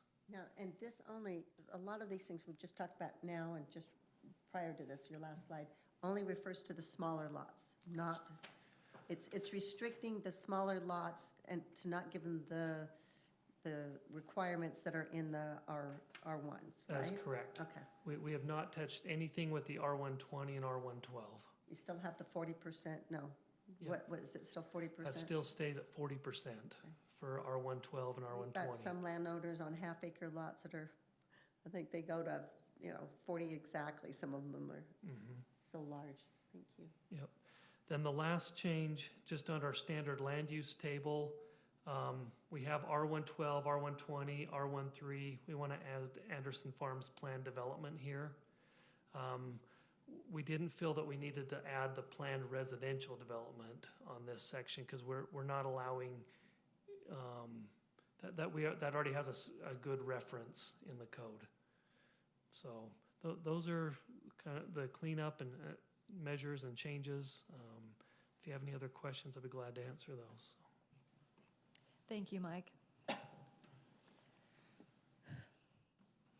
All right, so essentially cleaning up our code. Great job to the staff, always looking for ways to make sure we are consistent with that and finding these discrepancies. Any further questions for staff? If not, we'll I'd entertain a motion. I think we're in a public, Oh, open. I apologize. Thank A you for the public hearing. reminder, Councilmember Powell. This is a public hearing, so if we have anyone online or here in the room that would like to pose any questions or comments. Okay, see none, All I'll right. motion to close the public hearing. Second. All right, we have a motion by Councilmember Hoyt, seconded by Councilmember Broderick. All in favor? Aye. Any opposed? All right. I'll move to approve of ordinance amendment 2023-14-0 as presented.